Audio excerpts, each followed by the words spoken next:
Morning. I'm Warren, he's Charlie. We work together. We really don't have any choice because he can hear and I can see. I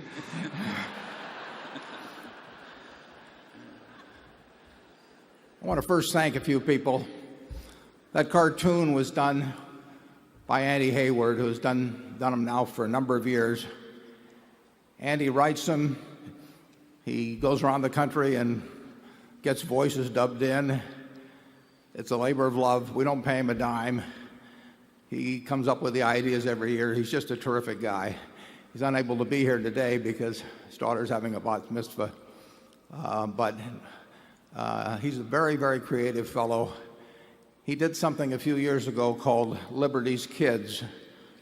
And if you have a child or a grandchild that wants to learn American history around the time of the Revolution, it's a magnificent series. I think it's maybe as many as 40 or so half-hour segments, and it's appeared on public broadcasting. It will be appearing again. You can get it in video form. And like I say, it's just a wonderful way to I've watched a number of segments myself. It's a wonderful way to get American history. The only flaw in it is that the part of Ben Franklin is handled by Walter Cronkite, and Charlie is thinking of suing. It's a little upsetting when Charlie is available.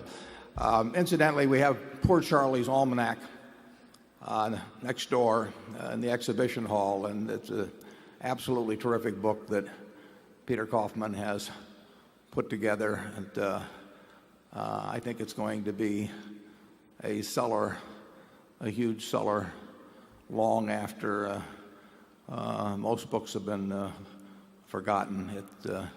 It's Charlie at his best, and Charlie's at his best most of the time, but it's a real gem. I want to thank Kelly Muchmore, who puts all of this together. I don't give it a thought. Kelly takes charge of this. She works with over 200 people from our various companies that come in and help make this a success. She does it flawlessly. As I mentioned in the annual report, Kelly's getting married in October, so this is just a warm-up. I mean, we're expecting a much bigger event than this come October. I want to thank my daughter, Suze, who does millions of things for me. She puts together that movie. She does draw the line occasionally. A few years ago, we have a dinner at Garot's the day after the meeting, and we were the whole family was there having dinner. The place was packed, and there was a big line that had formed outside. Be sure not to go to Garot's unless you have a reservation tomorrow because they're sold out. But the big line had formed, and it started raining cats and dogs. And a waitress came to me. We were eating. Waitress said, I got to tell you, she said that it's raining like crazy outside, and there's a long line, and Michael Eisner is standing out there getting soaked. So I turned to Suze, and Michael and Jane are friends of mine, good friends, and I said to Suze, why don't you go out there and help them out before they get drenched? And she looked at me and said, I've waited in line at Disneyland.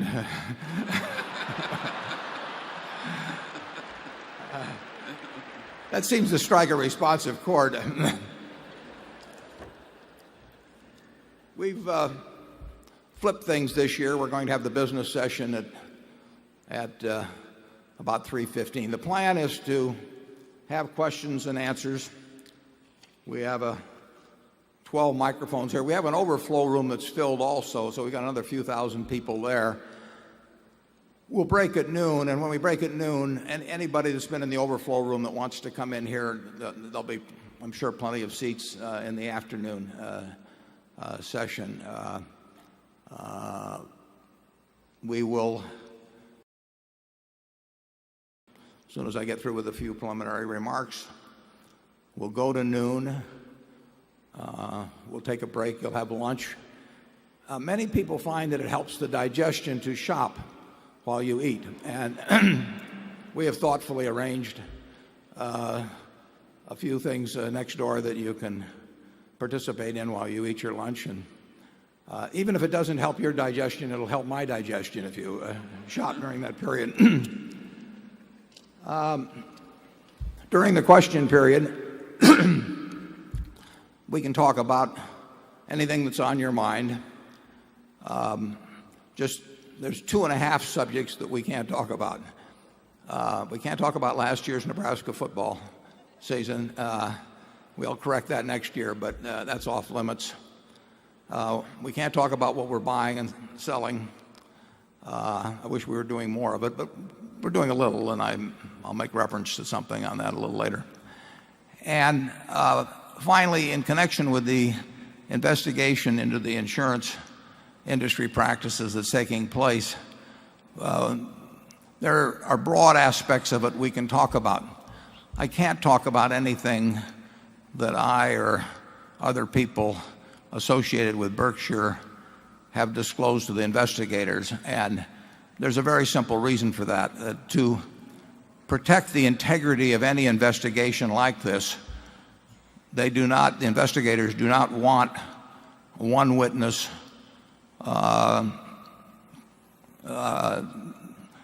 talking with other witnesses, because people could tailor their stories or do various things. And so witnesses are not supposed to talk to each other. And of course, if you talk, we don't do that. And then beyond that, if we were to talk in a public forum, that could be a way of signaling people as to what you've said, and then they could adapt accordingly. So investigators, one thing they like to do is they like to work fast if they can, because they don't want people collaborating on stories.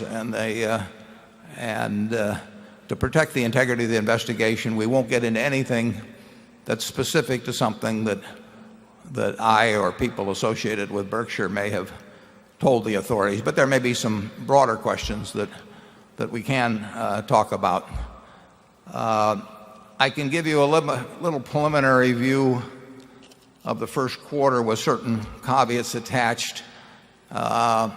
These figures are 10K or 10Q will be filed the end of next week.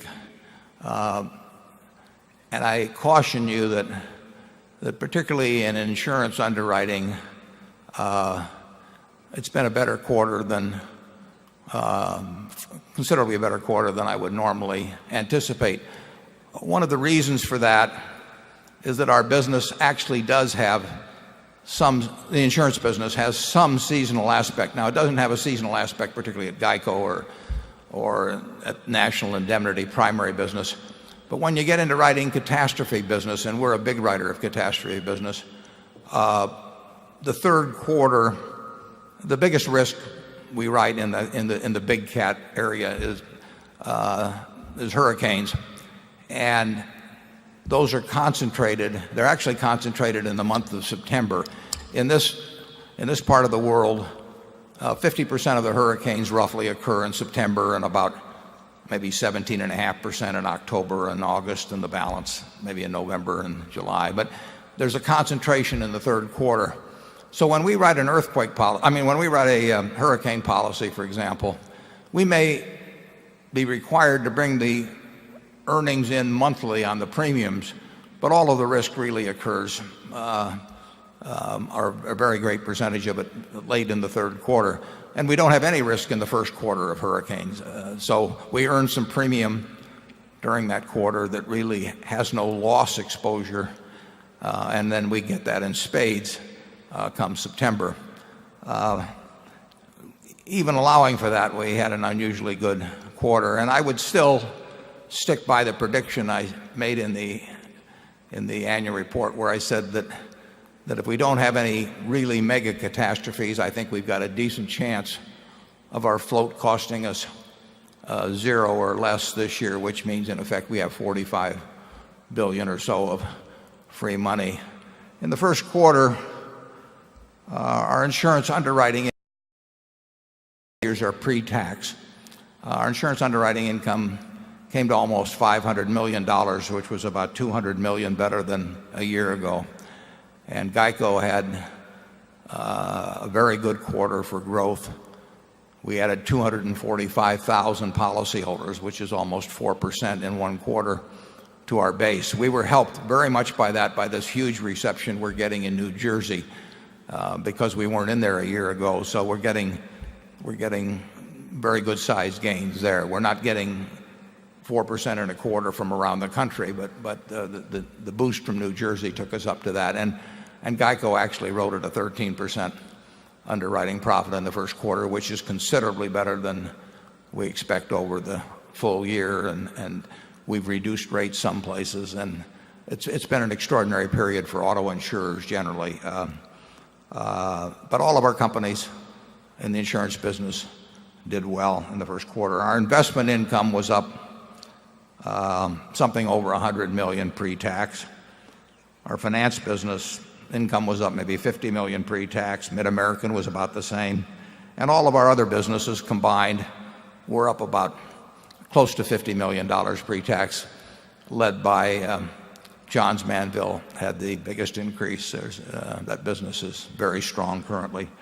So if you take all of our businesses before investment gains, which I want to explain, if you take them all before investment gains, our pre-tax earnings were up $400 million or a little more.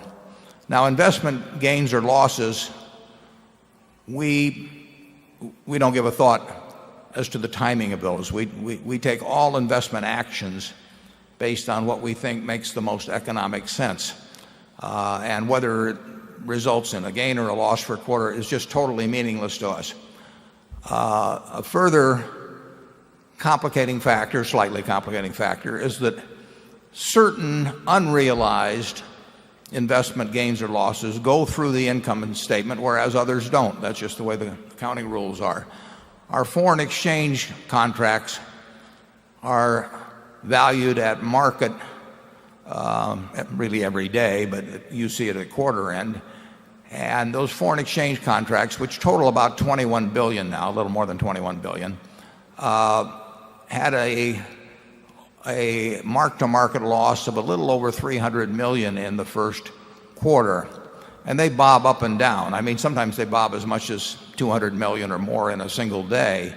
And those mark-to-market quotations run through our profit and loss statement, whereas if we own some Coca-Cola stock and it goes up or down, that does not run through our income statement. But with foreign exchange contracts, it does. So there's a $310 million mark-to-market. It shows as realized. It actually isn't. Investment loss on that. And overall, the investment losses, including that 310, came to about 120. In other words, there was 190 million or something like that in other gains. As I say, that means, at least to us, that means nothing. And to underscore that point, if later in the year the Procter & Gamble Gillette merger takes place, we are required under accounting rules, when we exchange our Gillette for Procter & Gamble stock, we are required under accounting rules to show that as a realized gain. Now, that will show up as probably $4 and a fraction billion. We haven't realized any gain at that time, in my view. I mean, we've just swapped our Gillette stock for Procter & Gamble stock, which we expect to hold for a very long time. So it's no different in our view than if we'd kept our Gillette stock.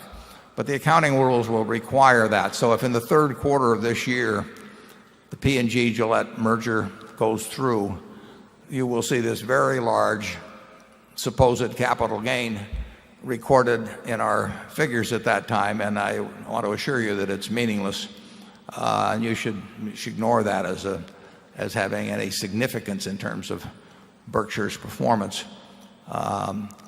So first quarter's gone by. We've got a good start on operating earnings this year. We won't earn at the rate of the first quarter throughout the year, in my view. I think it'd be very unlikely in terms of operating earnings, but the businesses are performing generally. One other thing I I should mention, and then we'll get on to the questions, that we can't announce the name because it isn't quite complete in terms of the other party, but we will probably announce very soon an acquisition that is a little less, somewhat less than $1 billion. So it's not a huge deal in reference to Berkshire's size, but it is in the insurance field. I mean, we love the insurance business. It's been very good to us. We have some terrific managers in that field. You'll see it in the first quarter figures, but you'll also see how we feel about the business by the fact that this acquisition, which I would say is almost certain to go through, will probably get announced in the next few weeks. We're looking for bigger acquisitions. We would love to buy something that cost us $5 or $10 billion. Our check would clear, I assure you. I think we ended the quarter with about $44 billion of cash, not counting the cash in the finance operation. So we're at the moment we've got more money than brains, and hope to do something about that. Now we're going to go around the hall here.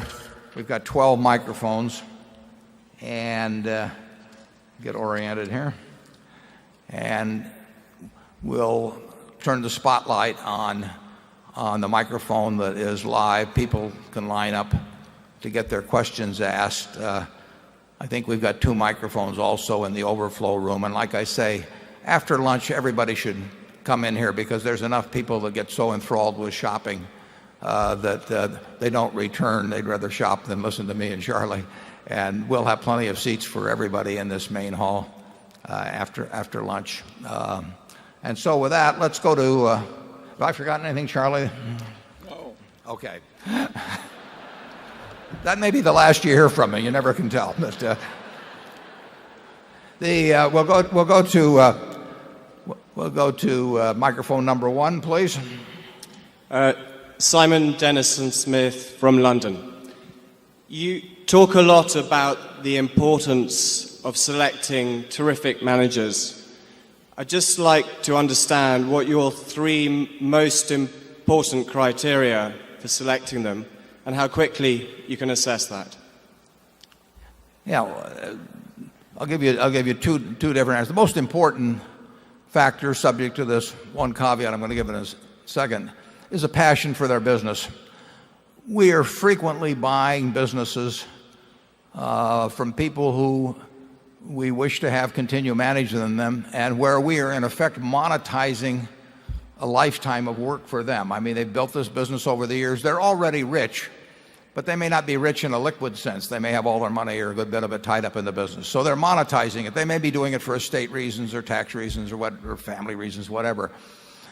But we really want to buy from somebody who doesn't want to sell, and they certainly don't want to leave the business. So we are looking for people that have a passion that extends beyond their paycheck every week or every month for their business. Because if we hand somebody $100 million or $1 billion for their business, they have no financial need to work. They have to want to work. And we can't stand there with a whip. We don't have any contracts at Berkshire. They don't work, as far as where I'm concerned. So we hope that they love their business, and then we do everything possible to avoid extinguishing or in any way dampening that love.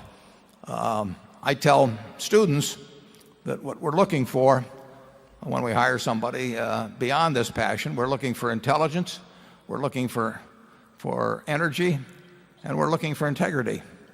And we tell them if they don't have the last, the first 2 will kill you, because if you hire somebody without integrity, you really want them to be dumb and lazy, don't you? I mean, the last thing in the world you want is to be smart and energetic. So we look for those qualities, but we have generally, when we buy businesses, it's clear to us that those businesses are coming with managers with those qualities, and then we need to look into their eyes and say, do they love the money or do they love the business? And if they love, there's nothing wrong with liking the money, but what it's really all about is that they built this business so they can sell out and cash their chips and go someplace else. We have a problem, because 15 people at headquarters, and we don't have anybody to go out and run those businesses. So it's necessary that they have this passion, and then it's necessary that we do nothing to, in effect, dampen that passion. Charlie? Yeah, the interesting thing is how well it's worked over a great many decades and how few people copy it.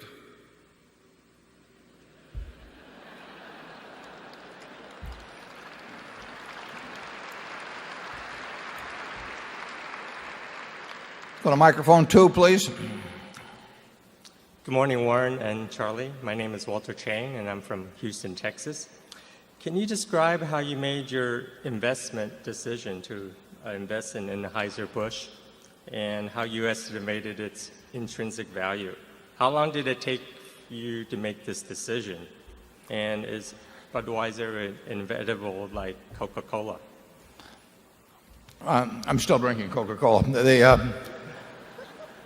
The meeting might get a little exciting if we were drinking Bud here. We don't get into much in the way of description of things we might be buying or selling, but the decision takes about 2 seconds.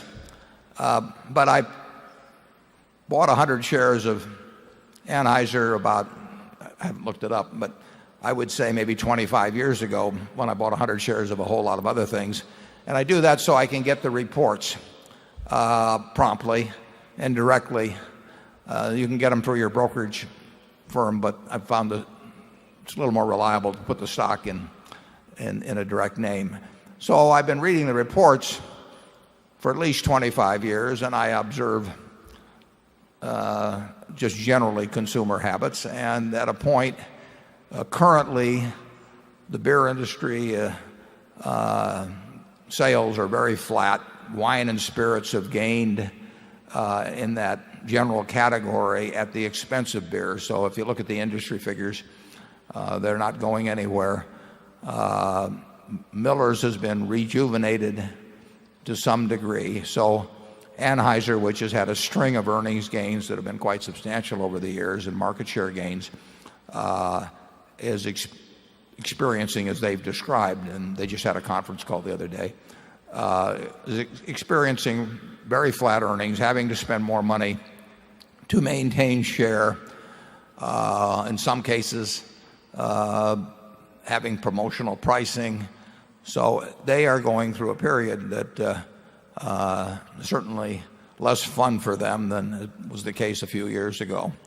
And it's a fairly easy to understand product, and consumer behavior is fairly easy to understand. It's a very, very exceptionally strong business. In fact, what's happened in the beer industry over the last 50 years has been fascinating to me and to Charlie, because this is a brewing town that we grew up in, and Charlie knew the members of the Storrs family, a number of them well. Storrs had over 50% of the Omaha market in beer post-World War II, and basically disappeared as the national brands took over. So it's an interesting phenomenon. Beer business is not going to grow significantly in the U.S. Worldwide, beer is popular in a great many places, and Anheuser will have a very strong position in it, but I would not expect the earnings to do much for some time. But that's fine with us. Charlie? Yeah, at our scale of operation now, if we're ever going to buy into a terribly well-regarded company, we almost need a little patch of unpleasantness. Yeah. That's been the best time to buy Berkshire, incidentally, too. I mean, we do what we're looking for is businesses with a durable competitive advantage. I don't think there's any question that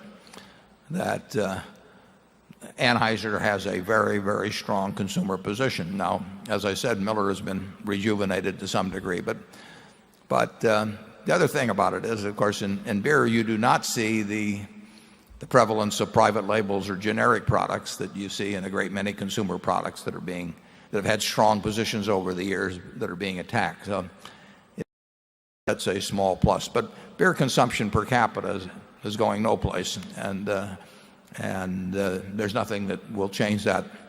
Interestingly enough, the average person in this climate drinks about 64 ounces of liquid a year, and I think it's roughly 27% of that will be carbonated soft drinks.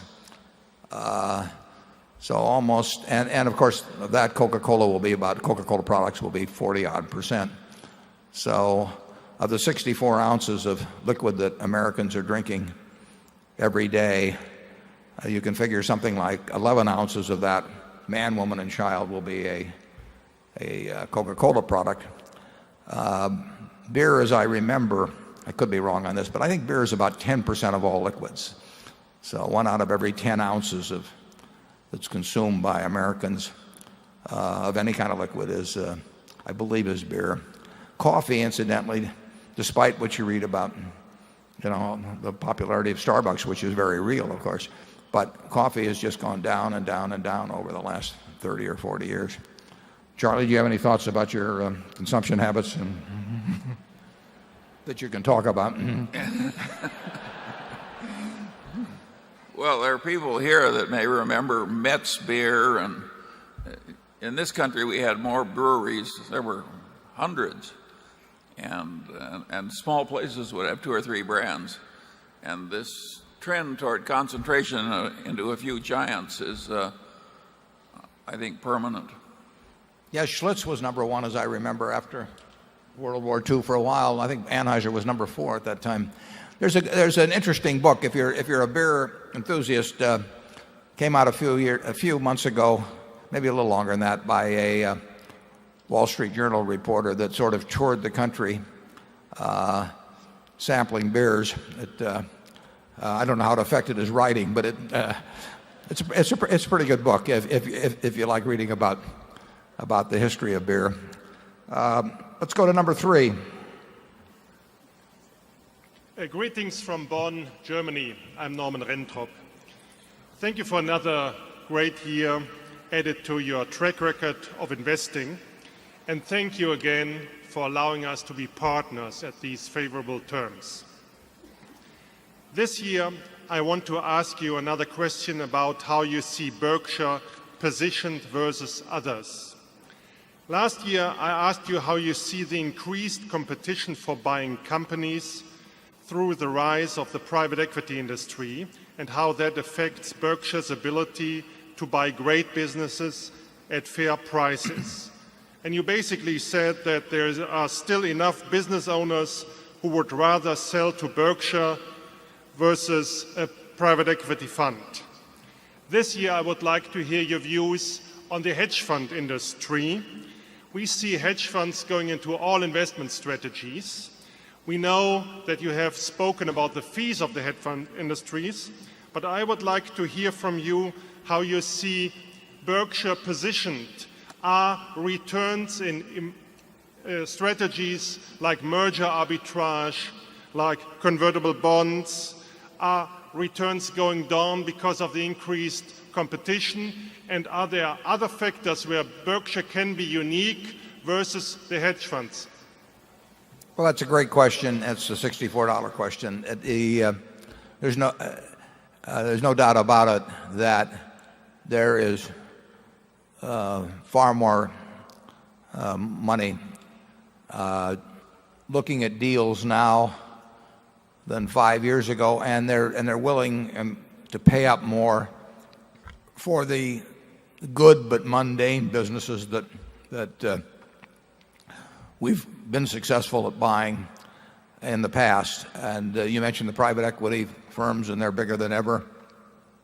The hedge funds have gotten into the game to some degree, and if someone is auctioning off a business today, this has changed just very slightly in the last 4 or 5 weeks because of some change in the junk bond market, but not in any significant degree.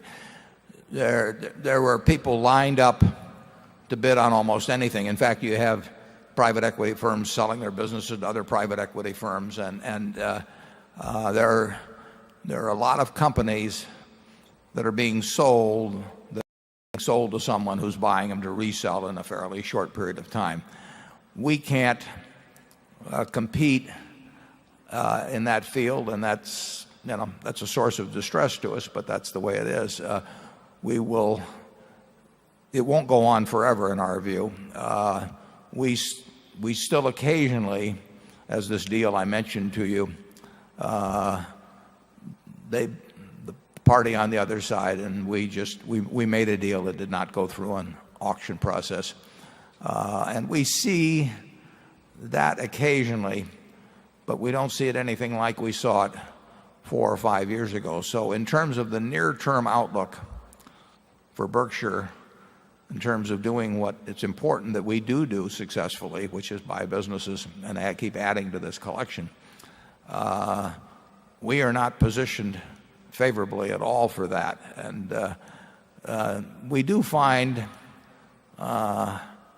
it extraordinary, both Charlie and I have over the decades, just how fast things can change. There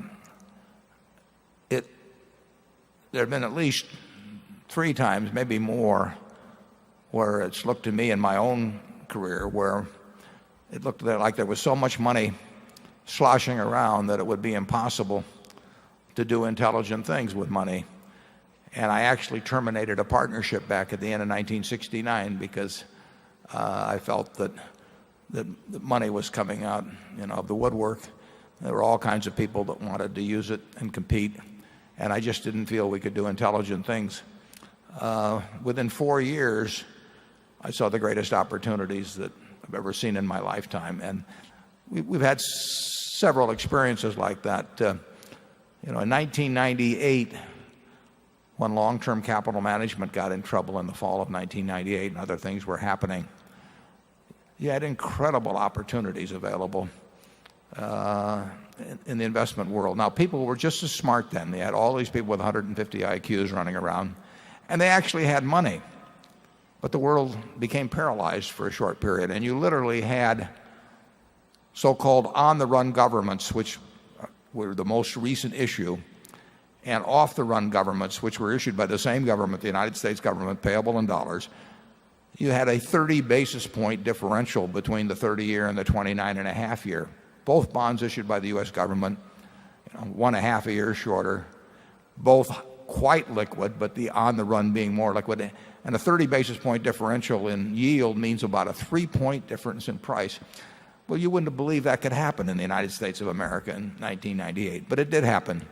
And I think I have a slide here, Mark, if we can put that up, that shows what high-yield bonds, the situation in those, just really less than 3 years ago, in the fall of, there it is, in the fall of 2002, you had all these high IQ people in the financial world. You had lots of money. And I don't know how easy it is to read those figures, but you'll see that a bunch of high-yield bonds, this actually is a table that involves a friend of mine, but we were doing pretty much the same thing. And you can see that he was buying bonds that anywhere from a 25% to 60 or 70% yield basis, and within 12 or 14 months had sold these same bonds on a 6% yield basis. You don't need to do that very many times in a lifetime. But that was 2.5 years ago, after all these people had graduated with MBAs and studied modern finance theory and had money coming out of their ears, and all had a desire to make money, and yet conditions like that could exist. We bought about $7 billion of junk bonds during that period because it was a fairly short period. But things do happen that change the landscape dramatically, I mean really dramatically, in financial markets from time to time. But right now, we are positioned very badly in terms of buying businesses. And it's a big negative. And your Berkshire stock will not do as well under these conditions as it would do if the conditions of 5 years ago or 20 years ago existed. And I don't have any magic solution for that except just to tell you what the facts are. Charlie? Yeah, a lot of the buying by private equity funds in both real estate and stocks and for companies fee motivated. In other words, the investment manager will rationalize any price paid because he likes the extra fees for managing the extra assets. I have a friend that tried to buy warehouses with a lot of family money, and he just stopped. Whatever he bid was always topped by some professional manager managing other people's money on a fee basis. So this is a very peculiar era where all these asset classes have been driven to very high valuations by all historical standards. Some investment operations are very ethical in this regard. I think Howard Marks is here today. He sent a lot of money back and stopped soliciting money from his clients in certain activities where the opportunities went away. That's the right way to behave, but it's not normal. Yeah, I don't think you'll mind. I didn't know Howard was here today, but those actually are Howard's figures for one of his funds. And like I say, we were doing similar things. We didn't know it at the time, but we found out we had some similar positions later on. About 5 or 6 years ago, when the terms of these deals were somewhat different, I actually had a fellow call me whose name most of you would recognize, and he started asking me questions about the reinsurance business because he said he was thinking about buying a given company which got sold, and he didn't really know much about the business, but that unless he spent these X dollars, he was going to have to give it back to his investors in a few months because the term of the initial sign-up period expired at that point, and any unexpended funds were to be returned, and he was going to get 2% a year on those funds regardless of how they did. So he was looking at businesses that he didn't understand with the hope that he could place the money.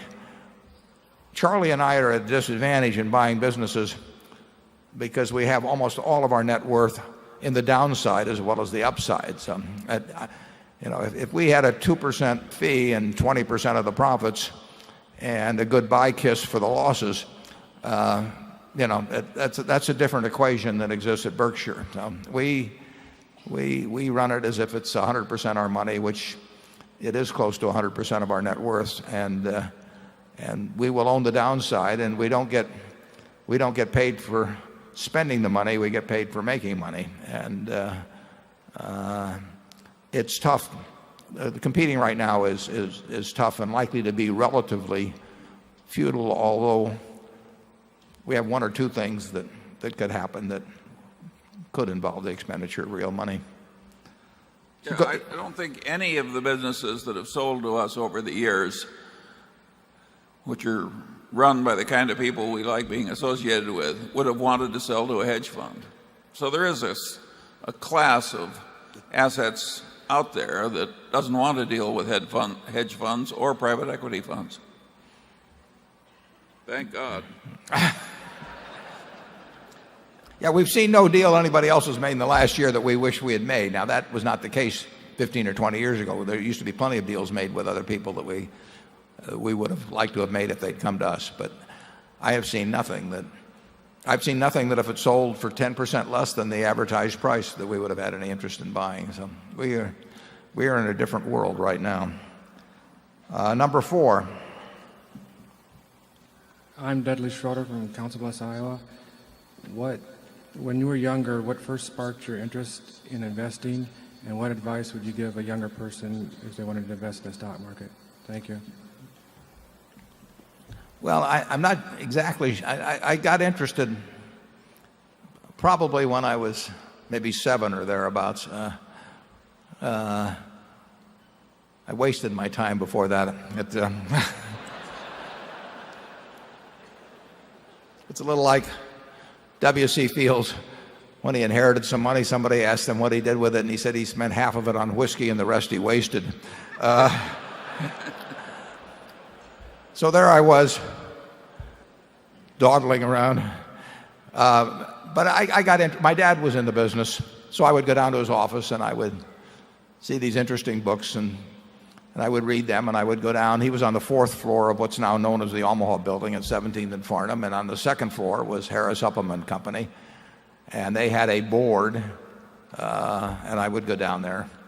The market was open on Saturdays in those days, so I could, for 2 hours, so I could go down on Saturday, and I saw all these interesting things going across the tape, and I just read a lot. I probably took every book in the Omaha Public Library, and every book they had on investing or the stock market, basically. I was very interested in the New York Stock Exchange. I thought maybe I'd want to become a specialist when I grew up, and maybe I still will.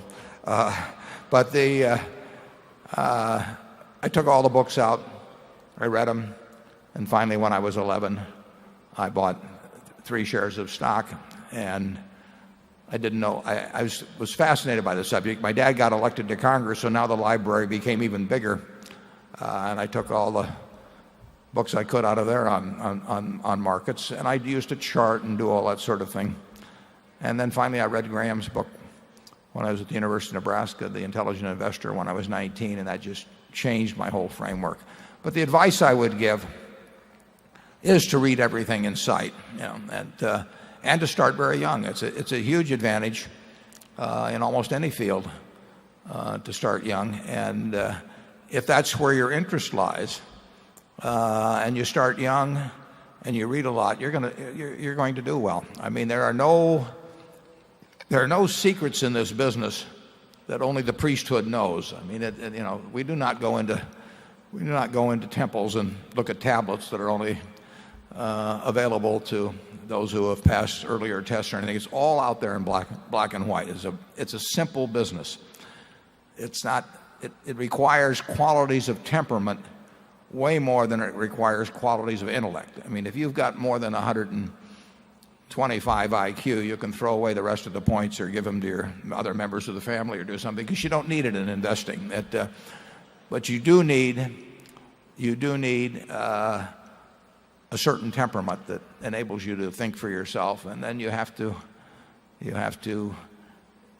develop a framework. And I developed it from reading Ben Graham. I didn't come up with it myself. Very simple framework. And then you have to look for opportunities that fit within that framework as you go through life. And you can't do something every day. You can learn every day, but you can't act every day. And I talked about reading the annual reports of Anheuser-Busch for 25 years, but I've read the reports of Coca-Cola and Gillette and all kinds of companies long before we invested in them. And if you enjoy the game, you'll find that like playing bridge or playing baseball or whatever. And if you don't enjoy it, you probably won't do well on it. But I would advise you to start early, read everything in sight, look for the successful framework that's been successful for people. And there's nothing like Graham's, in my view.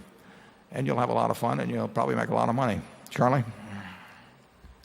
Well, I'm at a little disadvantage here. Warren has made himself into kind of a dean of investors, starting as a boy, and he has a greater respect for the process than I do.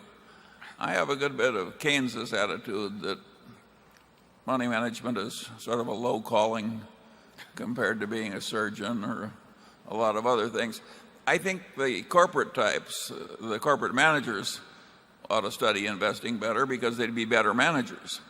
And I think that everyone who thinks about through the investment process learns more about how the world really works. And I think that's very worth having. But I do not like as big a percentage of GDP as we now have going to money management and its attendant frictions. And I don't like the percentage of the nation's brain power that is now in all of these different forms of highly compensated money management. I don't think it's a good thing for the country, and I hate the fact that we've contributed to it by our own predilections. Charlie is only sitting up here next to me as part of his outreach program, actually. Please don't take any pictures that you could blackmail them with being associated with me. Charlie made a very good point there about how managers could do better if they understood investments. I find it absolutely fascinating, and I've seen this throughout my life. I've seen it close up. I will have friends who are CEOs of companies, and they'll have somebody else handle their money. If you say to them, should you buy Coca-Cola or Gillette or something like that, they'll say that's much too tough I don't understand that sort of thing. What do I know about investing? And then some investment banker will walk in the next day with the idea they buy a $3 billion company, which is just buying a lot of shares of stock of one company. And they'll run through some little 2-hour presentation and turn it over to a strategic planning group and think that they are then the ones that should make that decision as to whether to buy multi-billion-dollar businesses when they really don't feel they're qualified to make $10,000 decisions with their own money. And it's extraordinary what you see in corporate America in the acquisition activity. It's a little like they say about making sausage and making laws. It's better unobserved. Charlie, do you have any further thoughts on that? You've seen a lot of it with me. Well, I do think that the present era has no comparable precedent in the past history of capitalism. I think we have a higher percentage of attention of our intelligent classes into buying little pieces of paper and trying to get rich doing it, and in promotional activities with big profit sharing fees.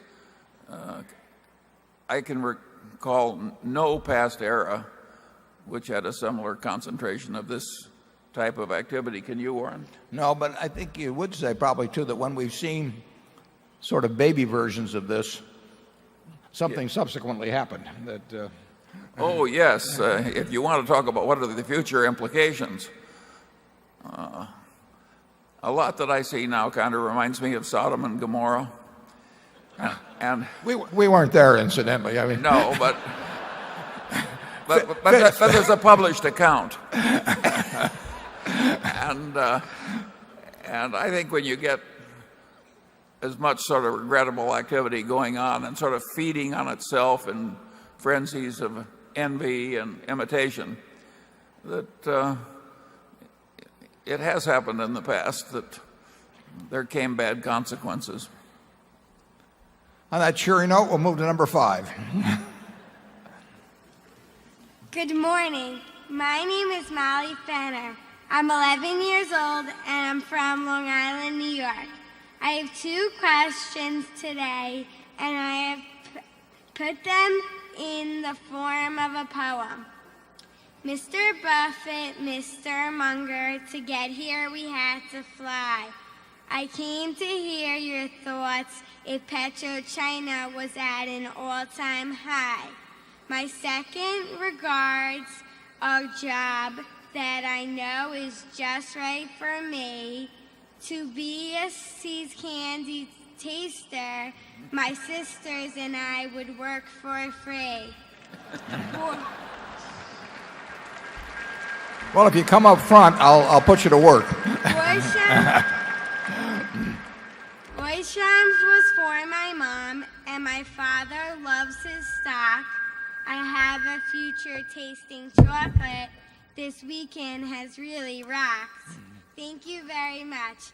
And really, what is your view on PetroChina?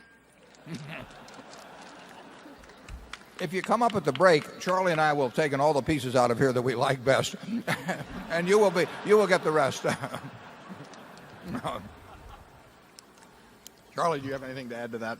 She wants to know what you think about PetroChina.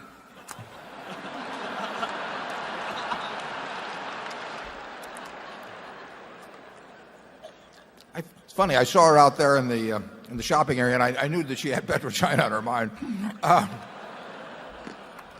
We bought PetroChina a few years ago. Again, after reading the annual report. Again, fortunately, it was in English. It was the first stock, Chinese stock, and really the last. I mean, it won't necessarily be the last, but I mean, it's the only one that we've owned so far. We put about $400 million into it. At the time, and still, it produces about 3% of the world's oil, which is a lot of oil. It produces probably 80% or so as much as ExxonMobil will produce. And it's a huge company. Last year it earned $12 billion. Now, if you look at the Fortune 500 list, my guess is you won't find more than about 5 companies in the United States that earn $12 billion or more. So it's a major company. At the time we bought it, the total market value was $35 billion. So we bought it at about 3 times what it earned last year. It does not have unusual amounts of leverage. In the annual report, they say something which very, very few companies do say, but which I think is actually fairly important. They say they will pay out about 45% of the amount they earn. So if you can buy it at 3 times earnings, what turned out to be 3 times earnings, and you get 45% of 33%, you're getting a 15% yield on your cash yield on your investment. It's a very good annual report. Chinese government owns 90% of the company. We own 1.3%. If we vote with them, the 2 of us control the business. And it's a thought that hasn't occurred to them, but I'll keep pointing it out. But it's a very major business at a very, very attractive, at what was a very attractive price. Unfortunately, the government shares and our shares have the same economic interest, but they are classified differently, so that the government's 90% are called one thing and the 10% with the public are called H shares. And we have to report in Hong Kong when we own 10% of a company, or we did then, 10% of a company's shares. So unfortunately, the 10% applied only to the 10% of H shares, and so we had to reveal our ownership when we only had 1% of the economic interest in the company. So we would have bought more, but the price jumped up, and we are happy to have our 1.3% or whatever it is, and we think that they've done a good job in running the business. They've got large gas reserves, which they're starting to develop now. But it's a very major enterprise. It employs almost 500,000 people. And the interesting thing was, a few years ago, relatively few people in the investment world probably even thought about the fact that PetroChina was over there and was a much larger business than most of the, well, just about any oil company in the world except for BP and ExxonMobil. Charlie, do you have any thoughts on that? Yeah, it would be nice if this sort of thing happened all the time, but that hasn't been true in recent years. But we never, I should emphasize, I mean, the annual report of PetroChina, which, like I say, it's easy to read, understandable, they declare their policies. Anybody could get it. You can read it.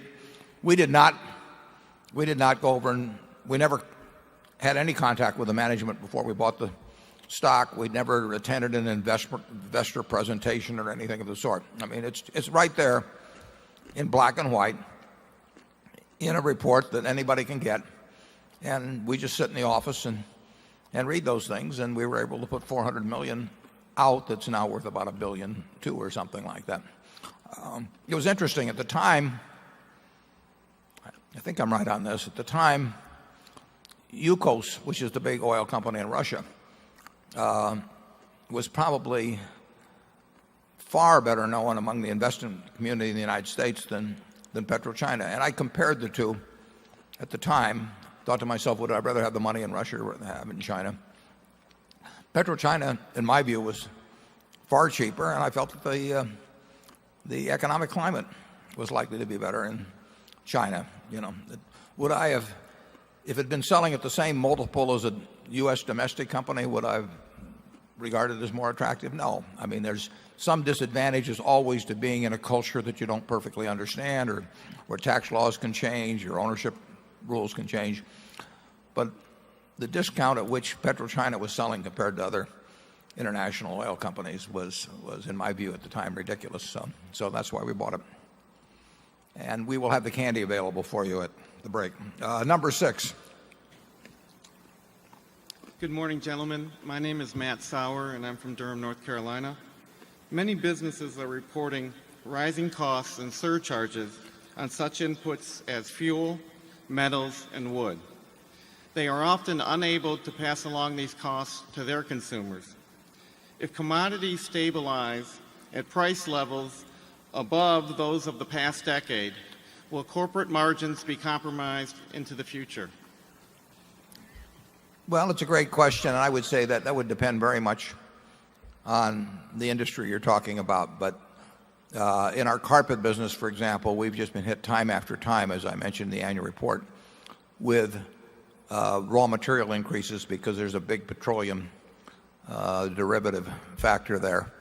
And we have lagged in terms of being able to put through those increases to our customers simply because we want to protect the Nebraska Furniture Marts, or those that have ordered for a reasonable period of time.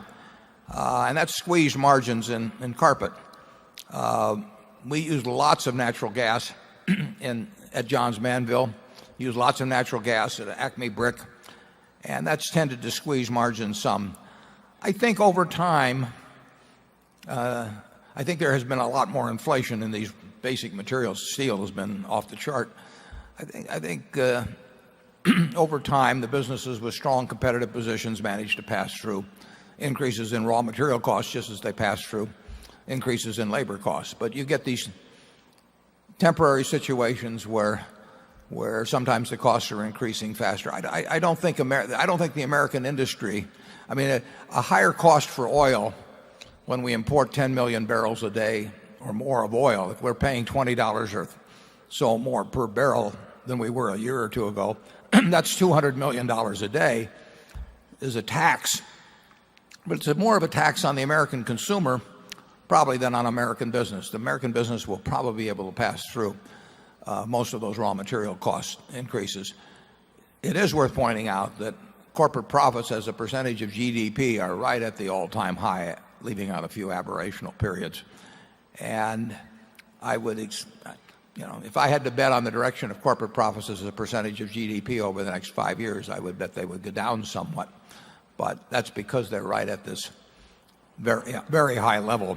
Interestingly enough, while corporate profits as a percentage of GDP are at this very high level, corporate taxes as a percentage of total taxes raised in America are very close to an all-time low. So American businesses managed to pull off a situation where they're making extremely good profits and paying a very small percentage of the total tax bill as measured in this country historically. And I'm not sure whether that could or should or will continue.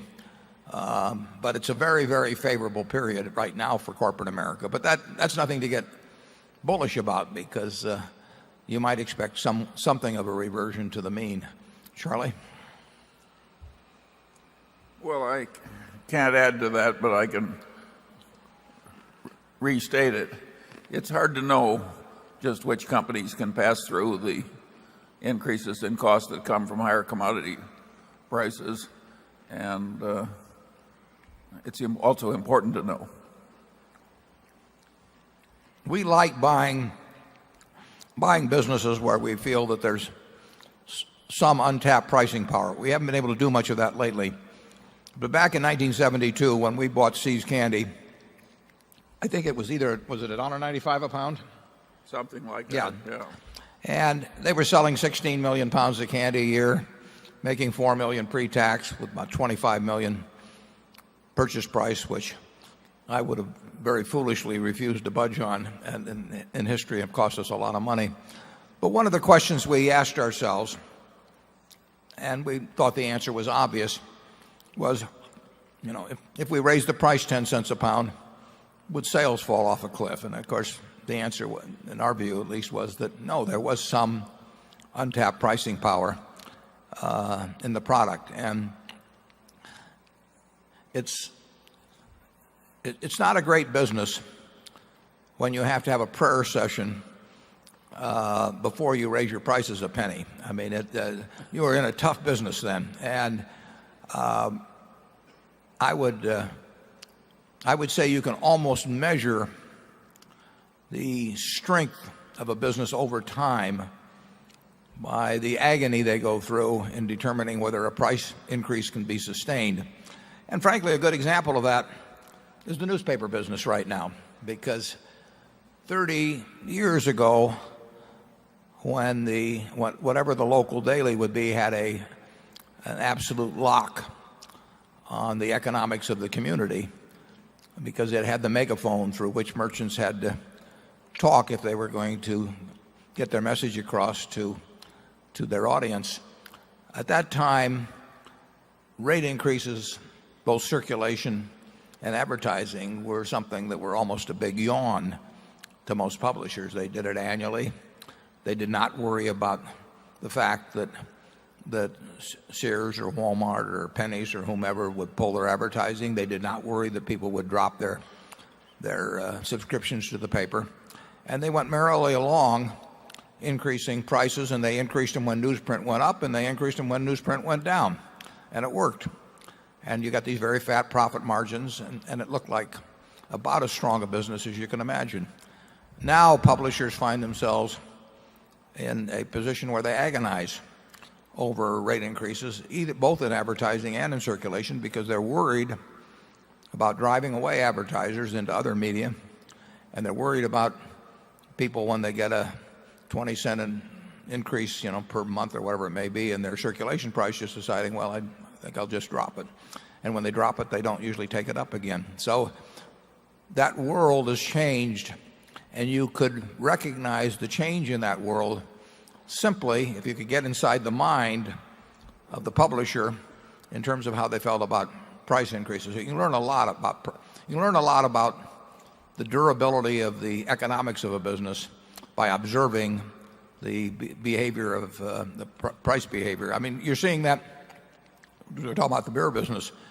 The beer has moved up in price every year, but there have been some rollbacks in certain areas in the last year, which means that it's getting a little bit more difficult to increase prices, even though they increase them at rates below inflation. And that's not a good economic sign. Charlie? I have nothing to add to that. Okay, we'll go to number 7. My name is Pete Banner from Boulder, Colorado. First of all, Mr. Buffett, Mr. Munger, we shareholders consider you our heroes. We appreciate and very much value who you are and what you do in the world. So thank you. Well, thank you, Pete. And I will say in return that we think we've got the best group of shareholders in the world, and to some extent it's evidenced by the fact we have the lowest turnover, and I think the most knowledgeable group, incidentally, too, of shareholders. So with that, our mutual love affair can go on. Thank you very much. Secondly, with taxes as they are today, 15% on dividends, how do you feel about declaring a dividend? Oh, you were setting me up.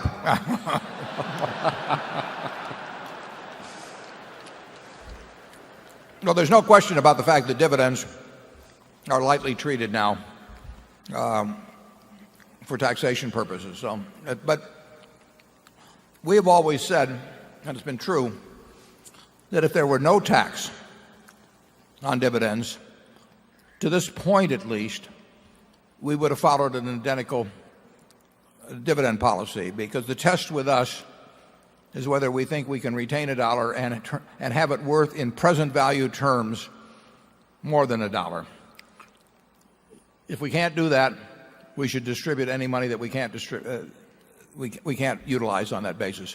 Now, when the cash piles up like currently it has currently, you can say it's pretty dumb to hold billions of dollars that last year the rates were less than 1% after tax. And what are you doing for shareholders with that? And I would say that the burden of proof will certainly shift if within a few years we can't use a lot more money intelligently than we are now. But if we were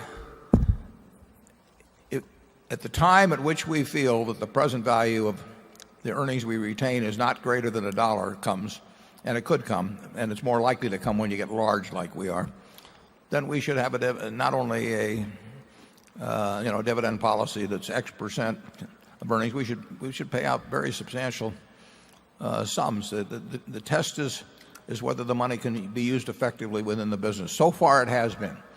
That doesn't mean it was yesterday or the day before, but so far, it's produced more than $1's worth of market value for every dollar retained. But that will be discussed. Our directors meet Monday.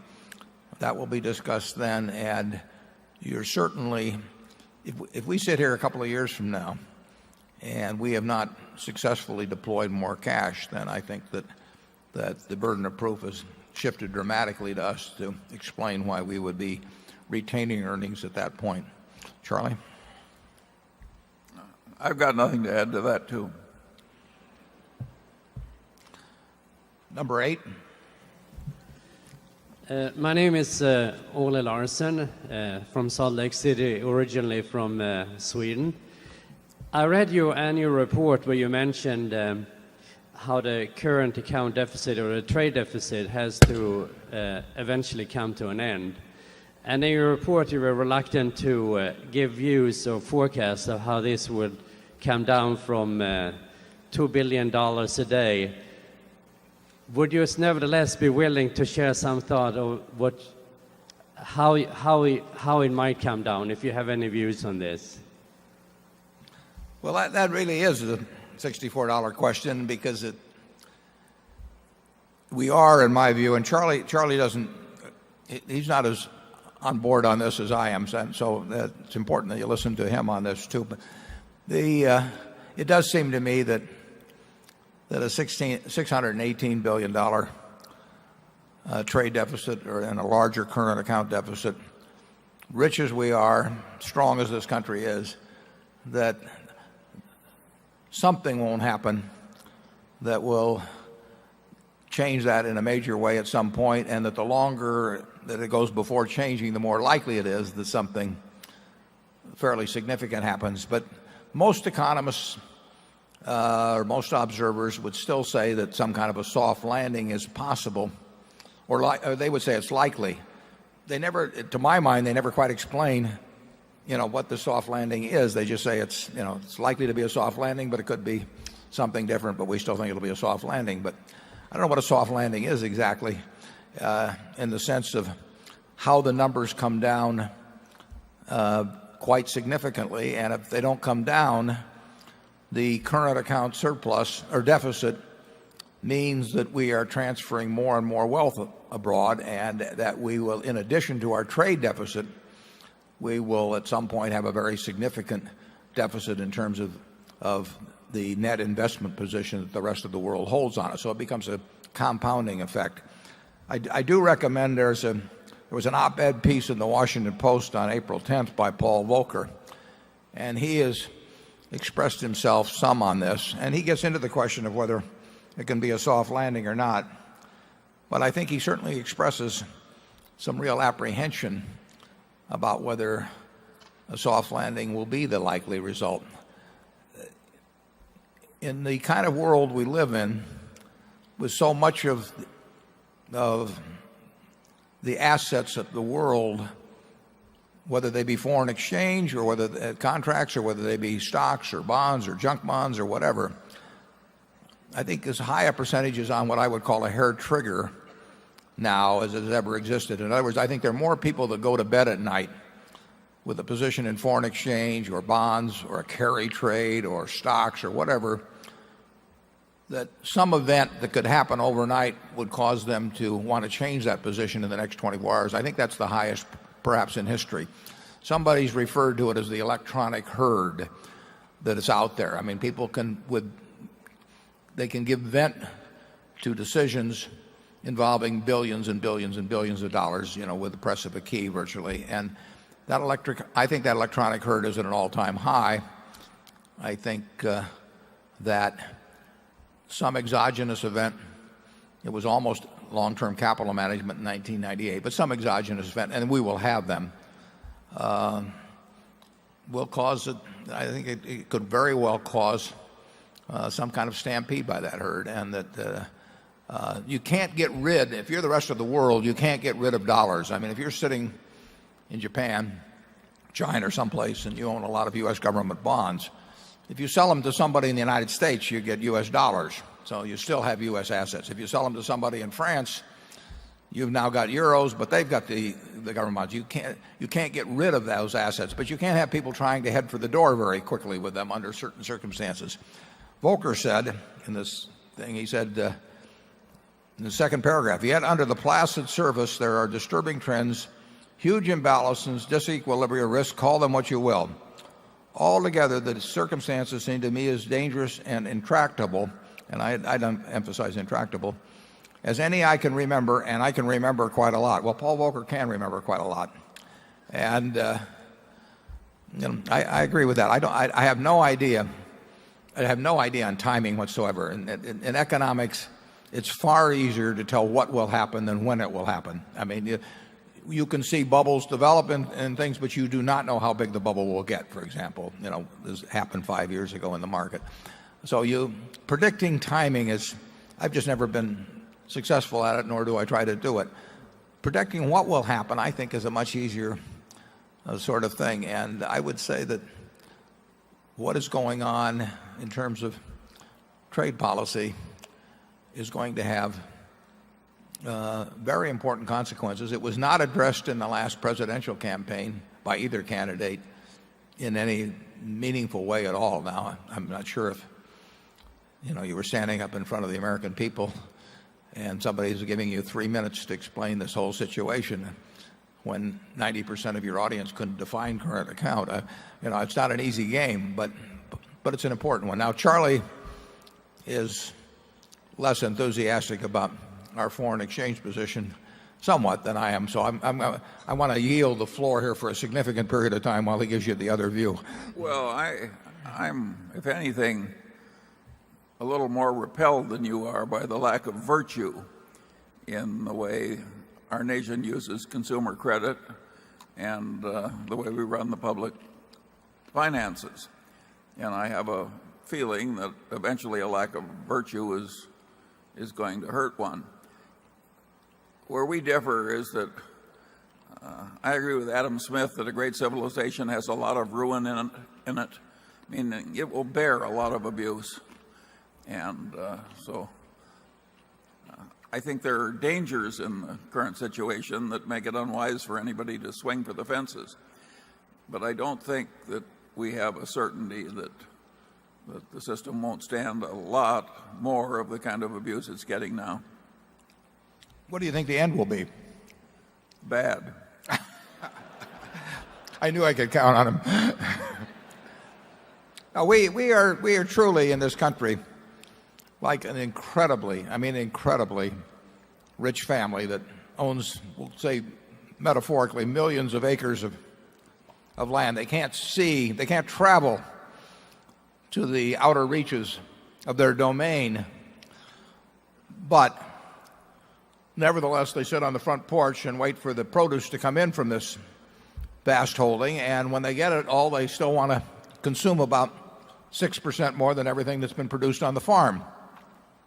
And they have the ability to do that by simply selling off a little piece of the farm every day and every year that they can't even see. So they don't feel any poorer at the end of the day or at the end of the year, because it's still, as far as their eyesight can see, they own everything that God ever created. And they can sell that little piece, or they can mortgage it. They can send IOUs to these people that are giving them the extra goods to consume. And we are a very, very, very rich family. And we produce a whole lot, and we consume a little bit more than we produce. And we trade away a little bit of the farm, or put a little bit of a mortgage on every day. And the rest of the world is happy to take a little piece of our farm or take a mortgage on it, because it's such a terrific asset, and we behaved so well over the years. And so they're willing to work a little harder to send us something so that we can consume a little bit more than we produce. It's been going on a while. It's accelerated a lot in the last few years, and more the rest of the world is owning part of us, and we are going to have to service that ownership either through interest if they took it in IOUs or in some other way. And it can go on a long time, but if it goes on a long time, the world will own a good bit of us, and our children will be paying one way or another for the fact that we got to consume more than we produced. And it could happen. You've obviously had some less interest in the rest of the world accepting dollars by the fact that the dollar's declined somewhat in value in the last few years. In other words, that the investment in us is always going to be equal to the overconsumption. I mean, it's an equation. But if people get a little less excited about enthused about one side of the equation, it reflects itself in the pricing mechanism. And the world has demonstrated a diminishing enthusiasm for dollars in the last few years as they get flooded with them, because we send $2 billion out every day, whether we like it or not, and whether they like it or not. Now the question is, does that reach some tipping point at some point, or does some exogenous event come about that causes people to want to rush for exits? Who knows? I have a hard time thinking of any outcome from this that involves an appreciating dollar. But as Charlie will point out in just a second, there have been times when we've been surprised. Charlie? Yeah, the counter argument is that what does it matter if the foreigners own 10% more of the United States if at that time total wealth of the United States is 30% higher than it is now? Yeah. And so the people who have that point of view just roll with it, and some of them think that if we didn't manufacture anything in the United States and just sat here running hedge funds, we would have a wonderful economy because it comports with Republican principles. We could cut each other's hair too, actually. I mean, yeah.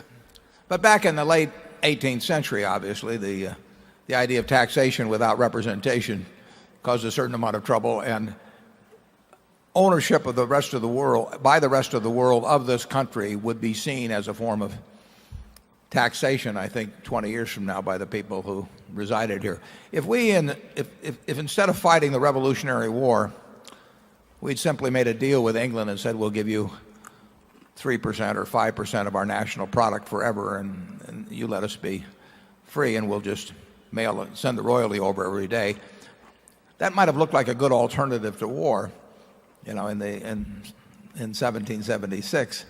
But I don't think that subsequent generations would have reacted well. I mean, something would have happened over time, and I have a feeling that the idea of America paying tribute to the rest of the world because of the overconsumption patterns of a previous generation seems to be, I don't think that's a particularly stable scenario, but that's why we have only $21 billion in foreign exchange contracts. Charlie might have a little less, or maybe none if he were running it entirely, and I might have somewhat more if I didn't know I'd have him sitting up here next to me next year. Let's go to number 9. Hello, my name is Johann Freudenberg from Germany. What do you think would be the consequences of a strong decline of the housing market for sales of carpet retailers and manufacturers? Thank you. Well, if there's a strong decline in the housing market, my guess is that whatever we lose in carpet we'll be making up for somewhere else, because it would,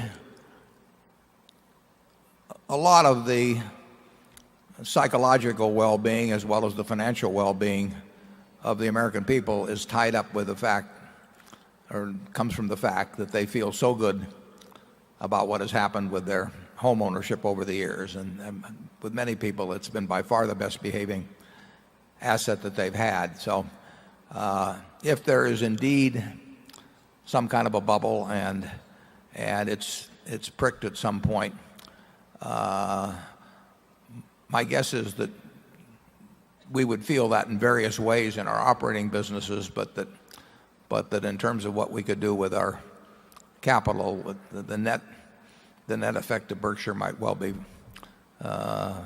quite positive. We're not big on macro forecasts. I mean, this foreign exchange thing is quite different than what we've done over time and the way we've made money. So it isn't like we've got some great track record of predicting macro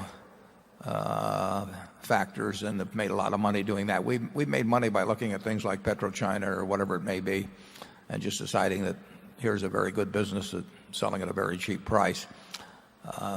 Certainly at the high end of the real estate market in some areas. I mean, you've seen some extraordinary movement, and I've referred to this before, but 25 years ago or so, we saw the same thing in farmland in Nebraska and Iowa and surrounding areas. We had people running from cash. Cash is trash, and people were, they were worried about the fact that inflation was out of control in the late 70s and before Volcker did his stuff. People were fleeing from cash, and one of the ways they gave vent to that fear was to rush into farmland. And there was a farm about 30 miles north of here that sold for about $2,000 an acre in roughly 1980, and a few years later I bought it from the FDIC for $600 an acre. And you can say, how can you go crazy about farmland? It's going to produce about 45 bushels an acre of soybeans, about 120 bushels an acre of corn, and there's no way you could dream about it tripling or the internet causing corn yields to go up or something of the sort. But people went crazy on it, and the consequences were huge in terms of banks failing, lots of banks failing in this area. Banks that had gone through the Great Depression, but they just went a little crazy. People go crazy in economics periodically in all different kinds of ways. And you had the Resolution Trust Corp come out of the savings and loan nuttiness that took place in real estate, where they financed everything that was put before them. And I don't know where we stand in terms of the residential housing cycle, and it has different behavior characteristics simply because people live in the houses in great many cases. So it will not behave necessarily the same as other markets. But when you get prices increasing at far, far greater rates than construction costs or inflationary factors, sometimes there can be some pretty serious consequences. Charlie? Yeah, it's in a place like Omaha, there's not much of a housing price bubble, is there, Warren? No, there's not been a bubble, but I would say that residential real estate probably has increased in price at a rate quite a bit faster than the general inflation rate. Yeah, but if you get to Laguna, California, or Montecito, California, or the better suburbs of Washington, D.C., you have a real asset price bubble.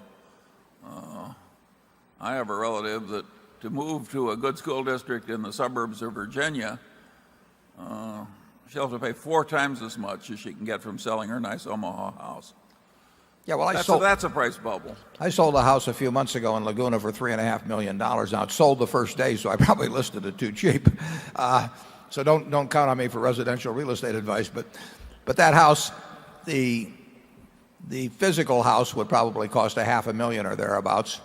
So in effect, the land went for $3 million implicitly.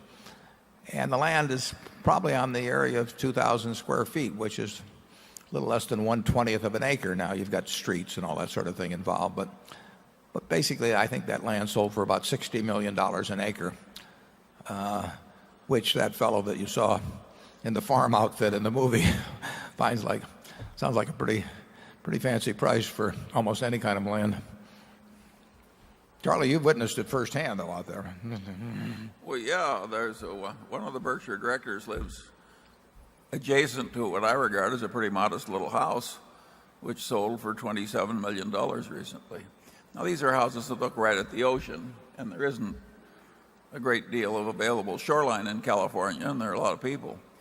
But you have some very extreme housing price bubbles going on, and you would think there might be a real possibility that it could go in the other direction someday.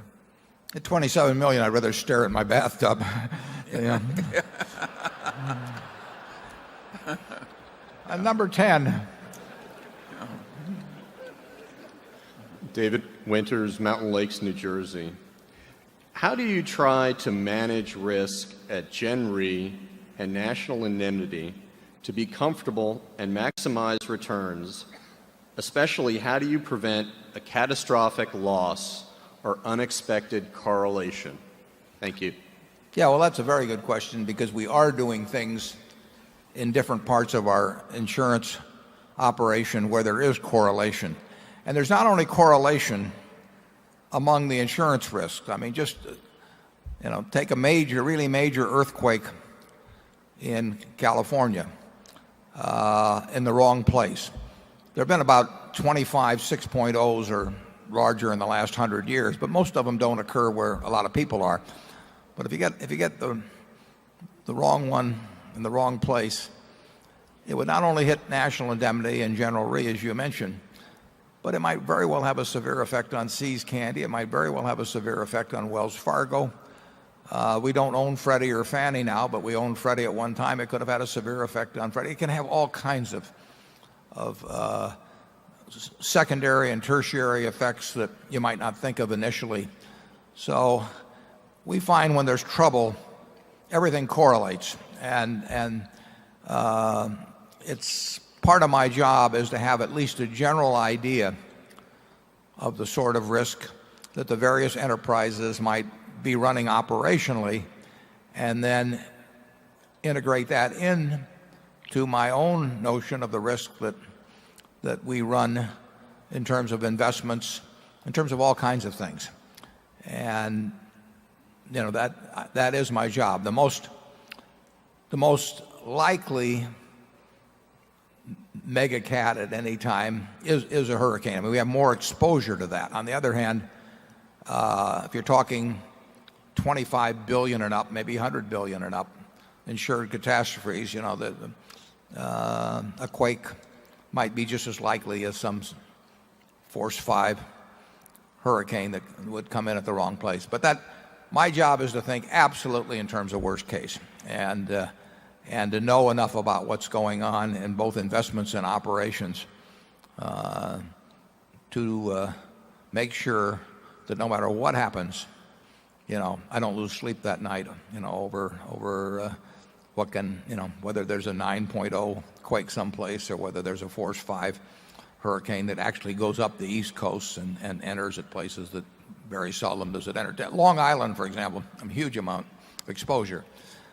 How often is Long Island going to, really have a major hurricane? Not very often. I think there was one back in the 30s, but there were potato fields there in the 30s, and now there's all kinds of insured value. And everything that can happen will happen. I mean, in terms of what we know of history in this country, last 300 or 400 years, the most severe quake by far was at New Madrid, Missouri. And who would have guessed, that quake would happen? And there were 2 subsequent quakes.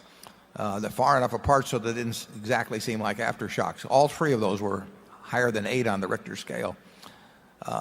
Nobody thinks about that, but they've had them in Charleston, South Carolina. You will see things, maybe not in your lifetime, but if you take the centuries, some extraordinary things can happen. And it's Berkshire's job to be prepared absolutely for the very worst. And by and large, I would think hurricanes and quakes are the biggest thing now, but a few years ago, we did not have nuclear, chemical, and biological risks excluded in policies, and we had huge exposure subsequently gotten rid of. But we take on large risks. I'll give you a couple of examples. Just the other day, and nobody else will write this stuff, basically, because they would want to reinsure it with somebody else, and they're not set up to do it. But one large international airport came to us, and we wrote a policy for $500 million, excess of $2.5 billion from any action that was not caused by nuclear, chemical, or biological sources. So if that airport is taken out in some way, but not by nuclear, chemical, or biological activities, the first $2.5 billion somebody else worries about, and we get the next $500 million. There's a sublimit, so only $1.6 billion can be counted for business interruption. So you would need, and that airport would have to be out for a couple of years to have $1.6 billion of business interruption. So you need $900 million of physical damage on top of that. But somebody is willing to buy that policy, and there's a real risk. We insured the NCAA Final Four down in St. Louis against being canceled, not postponed, or having the games, those Final Four games, moved to another city. But if it was canceled totally, and again, not through nuclear, chemical, or biological, we would have paid $75 million.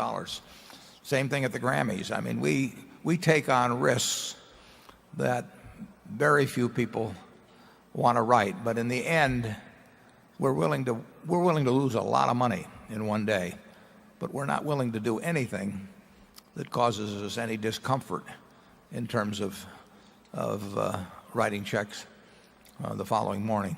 Incidentally, while I'm on the nuclear, while we're talking about the pleasant subjects, I recommended in the annual report that book, Nuclear Terrorism, and if you go to lastbestchance.org, you can obtain, or will soon be able to obtain, a tape free that the Nuclear Threat Initiative has sponsored, which has a dramatization of something that is now fictional, but it's not fanciful. It's something that could happen, in which the Nuclear Threat Initiative is working to minimize the chances of. And on that program, in addition to this dramatization of what could happen in that field, you have Sam Nunn and Senator Lugar with Tom Brokaw discussing the subject. It's an important subject. It didn't get a lot of attention again in this last campaign, although I think both candidates fully recognize the importance. But we would regard ourselves as vulnerable to extinction as a company if we did not have nuclear, chemical, and biological risks excluded from virtually all of our policies, although we intentionally take on the risk periodically, but only in an amount that we feel we can handle. We do not write it and give it away for free, and we do not want to write it promiscuously, because there could be events happen that would make it impossible for our checks to clear the next day, and we're not going to get ourselves in that position. Charlie? Yeah, we're likely to do better than most other people in dealing with what concerns you. We care more about it, that kind of correlation. We just naturally have minds that think about tidal waves in California where they've never had one in modern California civilization. Can you imagine what a 60-foot tidal wave would do in California? There's nothing physically impossible in having a 60-foot tidal wave in an earthquake zone which California is in. But it's never happened in modern history. But it's the kind of thing that we do think about. And do you think any other company has as much and as rigorous nuclear and so on exclusion as we do? Well, nobody's attacked it any more vigorously than we've attacked, I would say. Yeah. I mean, what you have here is, individually, we probably worry more about the downside than just about any manager you can find, and collectively, it's Armageddon around here every day. But that's, we care about that. We've never used a lot of borrowed money. Back when I started out, I mean, I had $10,000, but I just didn't want to borrow any significant amount of money. There's no reason to. We're living fine. We were living fine when I had $10,000, and the idea that you risk what you need and is important to you for something that you don't need and is unimportant is just craziness. And we try to run Berkshire that way. And I had a 98-year-old aunt, my Aunt Katie, that died last year.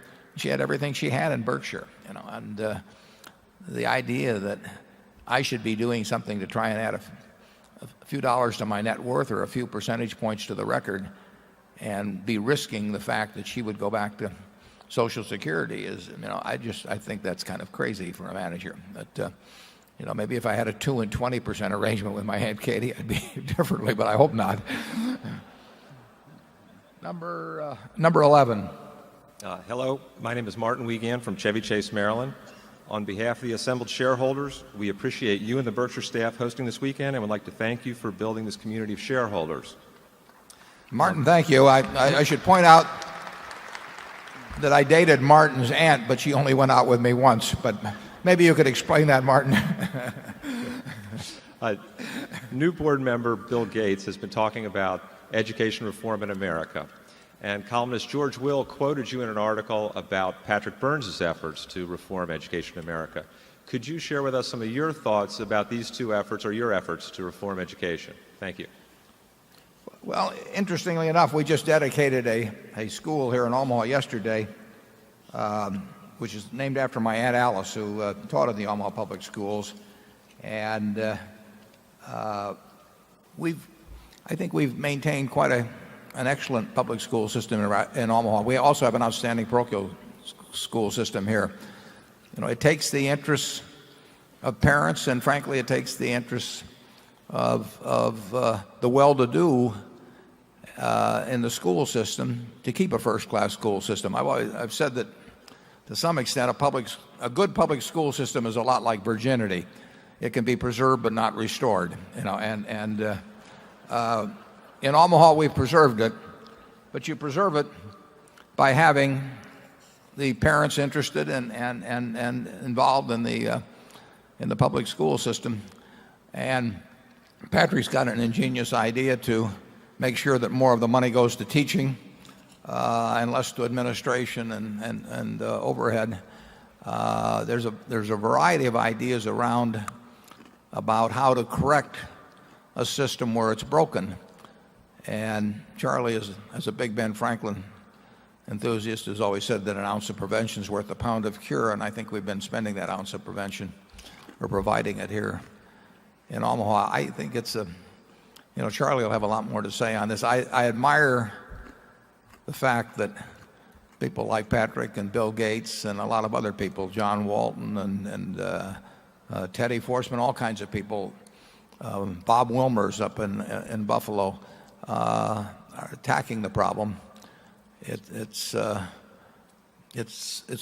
probably the next to the nuclear, chemical, and biological problem. I mean, it's the number one problem of the country is making sure that the educational system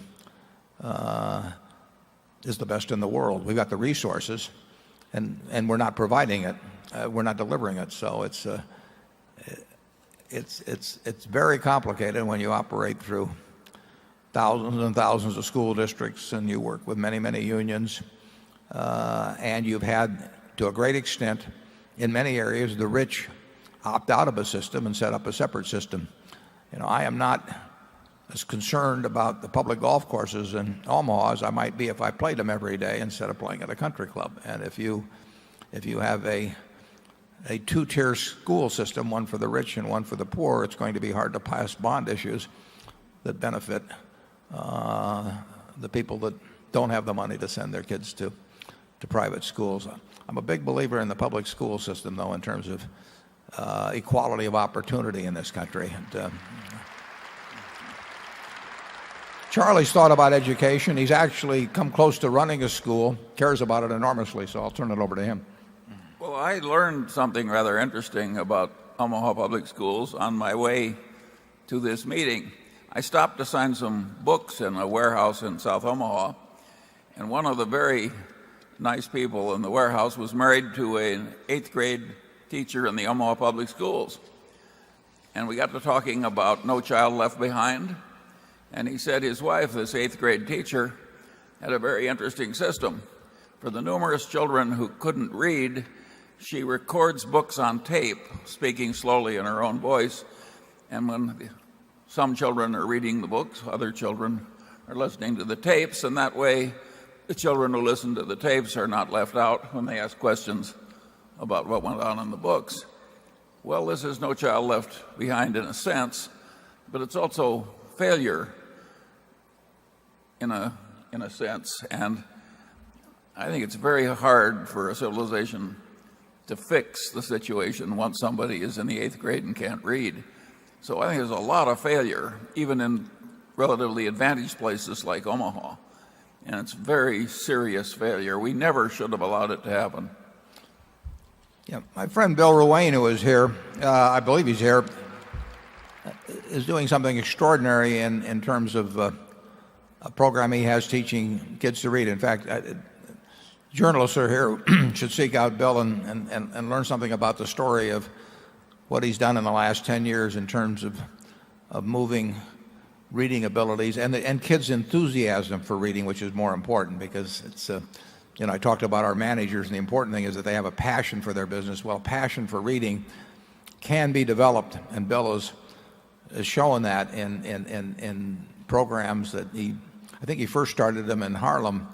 He sort of adopted a block up there and went from there. And he would be a very interesting fellow to get some views from on this subject. We've had this great success story in this country, and a lot of it is because of people have had something closer to equality of opportunity in the United States than they've had in most parts of the world. And you do not have equality of opportunity when my kids get to go to some school where I can attract outstanding teachers and where they're in the company of other kids that are also motivated and they're getting encouraged at home and all sorts of other things, and somebody else who is born into a less advantageous family really doesn't have a chance. They go into something that's close maybe to an armed camp and where the teachers are just sort of pushing them through, and there's no stimulus from the other kids except to do things that are counter to the interests of society. And that just isn't a situation that really should be allowed to exist in a country where the GDP is almost $40,000 per capita. Let's go on to number 12. Oh, incidentally, I have to make one up. It was mentioned about Bill Gates being a director, and I got a little survey here that came out. Price Waterhouse and the Financial Times cooperated on the survey, and they asked CEOs around the world to choose if they could pick anybody to choose from history or today to join their company's board, who would they choose? And I'm happy to report that Bill came in number 2. And actually number 3 was Winston Churchill. Carlos Ghosn came in 4th. Jesus Christ came in 5th. Napoleon Bonaparte was 6th. And I won't give you the rest of the list. But who was 1? Well, 1 was Jack Welch. I knew you'd ask.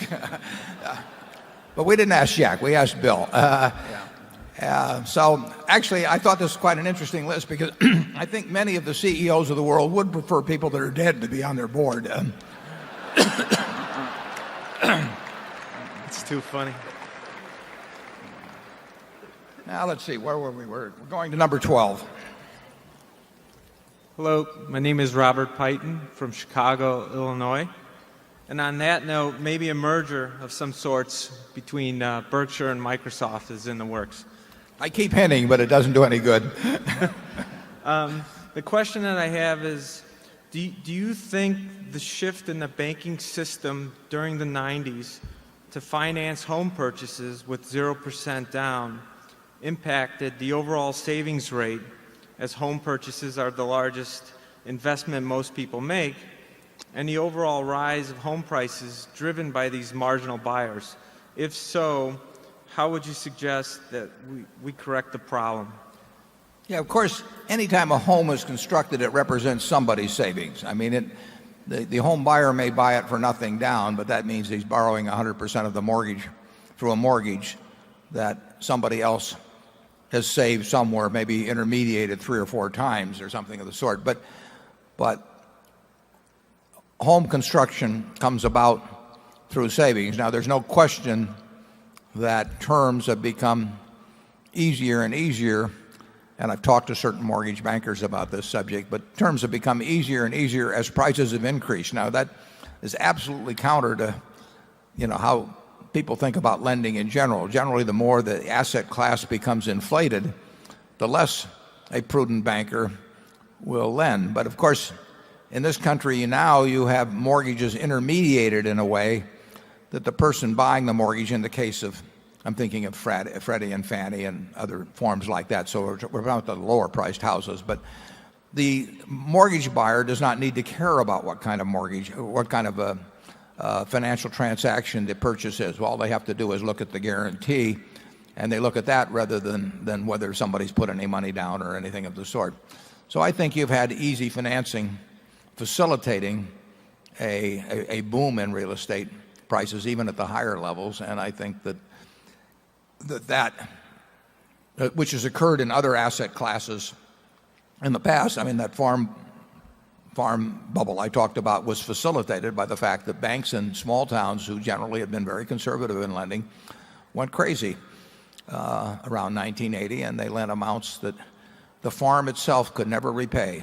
They started saying a farm was an asset appreciation investment, not an income investment. And once you talk about something that's an asset appreciation investment, ignoring the underlying economics of what you're lending on, you're really talking about the bigger fool game. You're saying, that this is a silly price, but there'll be a bigger fool that comes along.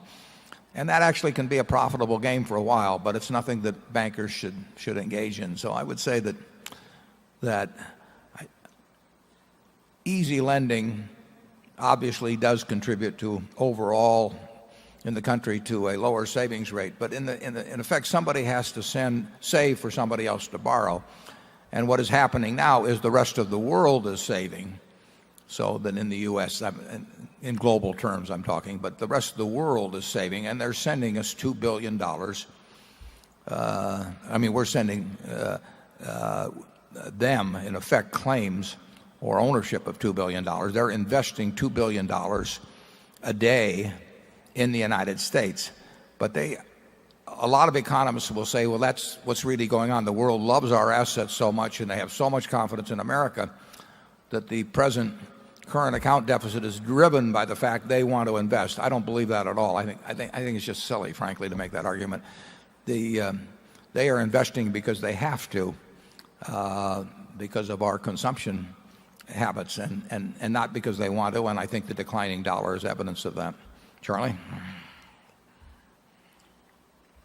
I've got nothing to add to that. It's obvious that the easy lending on houses causes more houses to be built and causes housing prices to be higher probably in the new field. Eventually, of course, if you construct enough new anything, you can have a countervailing effect. In other words, if you built way too many houses, you'd eventually cause a price decline. I'll give you a fanciful illustration. Let's just assume that Omaha had a totally constant population. No one was allowed to leave. No one was entered. Birth rate equal death rate, all of that sort of thing. So the population was constant, and nobody could build any more houses. We just passed a city ordinance to that effect. But every year, everybody sold their house to their neighbor. So first year, everybody sold their $100,000 house to their neighbor, and they both switched houses, and that was fine. And then the next year, they agreed we were going to do it at $150,000. And you can say, well, how could that be? Well, we would all go to Freddie or Fannie and get our mortgages guaranteed for a larger amount, and somebody in New York or Tokyo or someplace would buy the Freddie or Fannie paper, and we'd have an influx of $50,000 per household. We'd all have the same number of houses. We'd all be living one house to a family, and we'd have marked up our houses, and we'd now have a bigger mortgage, but we'd have $50,000 more of income that year just to service a little higher mortgage. And we do the same thing the following year for $200,000 and so on. Now, that would be very transparent, and people might catch on to the fact there was something funny going on in Omaha. But you can have an accidental aggregation of behavior that somewhat leads to the same effect. And if you keep marking up something, and in the process, the payment for the marked up price comes from someone else who feels they are bearing no risk because they've got the government guarantee in between, the money can just flood in, and everybody feels very happy for a long time. And we don't have anything like the fanciful thing I set forth in terms of Omaha, but we have certain aspects of that, I think, going on in the economy. Charlie, I'm throwing this one at you, would you agree or not? Yeah, I do agree with that. You have buried Ponzi effects in various parts of any modern economy, and they're very important, and they're very little studied in economics. Let's try number 13. I think maybe that's in the other room, and we'll see whether we get a response, and if not, we'll... Good morning, Mr. Buffett and Mr. Munger. My name is Martin O'Leary, and I'm from Austin, Texas. Mr. Buffett, given your past essays, concerning the U.S. dollar and foreign exchange forward contract holdings that you have, and many countries' economic policies that have a tendency to debase their currencies. Do you think that gold can be considered a viable investment alternative to paper currencies? Yeah, we're not enthused about gold. People historically have felt that was the first refuge from a currency that was going to be decline in value. But, so's a barrel of oil, so's an acre of land, so's a piece of Coca-Cola, so's See's Candy. See's Candy, if the dollar goes down 50%, we will be selling See's Candy for double the present price. We'll be getting the same real price for See's Candy. People will work the same number of minutes or hours per week in order to buy a pound or a 2-pound box of the candy. So we would much prefer some asset that is going to be useful, whether the currency is worth what it is today or 10% of what it is today, or whether people are using seashells in order to transact business, because people will go on eating and they'll go on drinking and doing various things, and their preferences will translate in real dollars into more or less the same economics for us. And we would not trade the ownership of those kind of assets for a hunk of yellow metal, which has very little real utility except for people who are looking to flee from the dollar and in our view really haven't thought through the consequences of what fleeing would where they should flee. Charlie? Yeah, if you have the opportunities of Berkshire Hathaway, averaged out, gold is a dumb investment.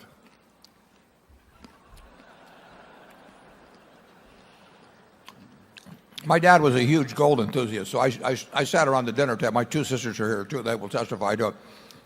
We sat around listening to the virtues of gold, and that was in, we'll say, 1940. And gold at that time was $35 an ounce, and we would have had some storage and insurance costs. And here it is, 65 years later, world wars, nuclear bombs, all kinds of things, and the compound rate from $35 to a little over $400, less those expenses, is not something that causes me to salivate. Number 14. Do we have a second microphone in the overflow room? Oh, there's only one in there. Okay, then we'll go back to number 1. Andrew Noble from England. Apart from the catastrophic insurance events or Armageddon scenarios that you've been talking about earlier, in relation to the operations of Berkshire Hathaway, what are your greatest fears? Well, the greatest, I would say, we don't worry about the economics of the businesses we have. We've got a very diverse group. By and large, they're very good businesses. By and large, they're run by some of the best managers in the country. But we worry about something going wrong. I mean, you heard about the Solomon thing in the movie, and I mean, we've got 180,000 people out there, and I'll guarantee you something is going wrong someplace as we talk. That's just the nature of it. But what you hope is that it's relatively unimportant, or that we catch it, but that's that is something that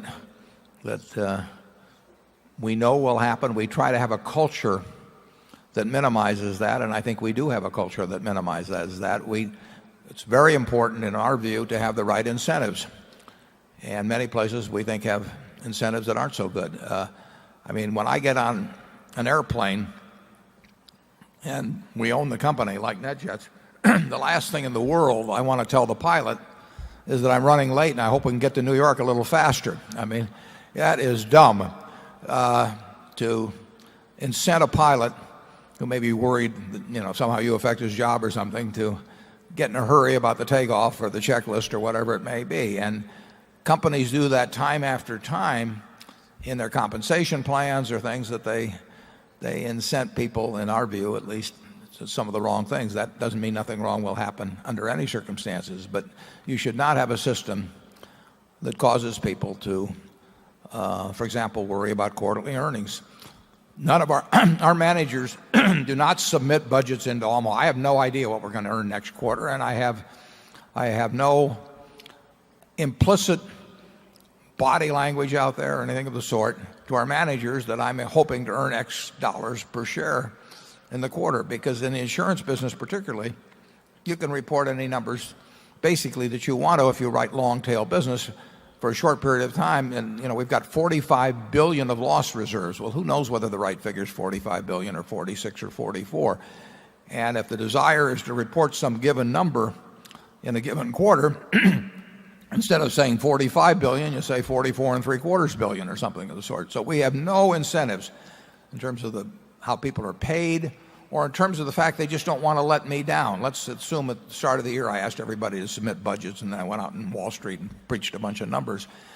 Even if their compensation didn't depend on it, the managers would feel, we don't want to let Warren down on this, so we'll take an optimistic view of reserves. And that's easy to do at the end of the quarter, and we won't let him down, and then he won't look like a jerk in front of Wall Street. So we try to avoid that sort of thing. But even then, that is what we worry about. We don't worry about this place making money. I mean, we'll make money, and if we don't, it's my fault. And that's not the problem. The problem right now, in addition to the one we just talked about, the problem is deploying capital, and that's my job too. And I haven't done a very good job of that recently, but with a little luck, we will, in a different kind of market situation, we will get a chance to do that. Charlie? Yeah, well, if you stop to think about it, the history of much of which we don't like in modern corporate capitalism comes from an unreasonable expectation communicated from headquarters that earnings have to go up with no volatility and great regularity, corporate earnings, I mean. That kind of an expectation from headquarters is not just the kissing cousin of evil, it's the blood brother of evil. And we just don't need that blood brother in our headquarters. Businesses do not meet expectations quarter after quarter and year after year. It just isn't in the nature of running businesses.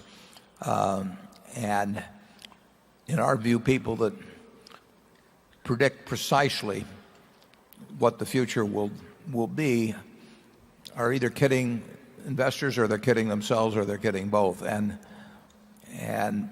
Charlie and I have been around cultures, sometimes on the board, where the ego of the CEO became very involved in meeting predictions which were impossible really over time. And everybody in the organization knew, because they were very public about it, what these predictions were, and they knew that their CEO was going to look bad if they weren't met.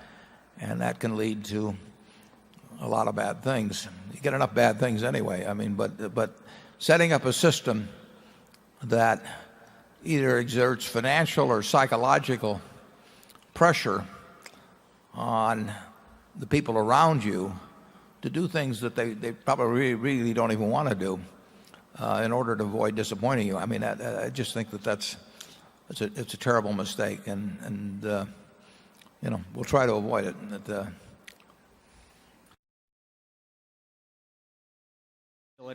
Is largely innate. So if these characteristics are inherent, and you were to attempt to consistently identify future great managers or entrepreneurs before there's a track record, how would you go about doing it? And in particular, could there be a way to know that before someone's made a lot of money, before they've built a business that they love and feel passionate about, that they will develop those types of qualities later in life? That's a terrific question, and we have dodged it largely over the years by actually buying businesses from people where we've seen the record. In other words, I'm not sure I can go, in fact, I'm quite sure I can't go to an MBA class of 50 and sit down and talk with each one, examine their grades, examine their extracurricular activities, and whatever, talk to their parents.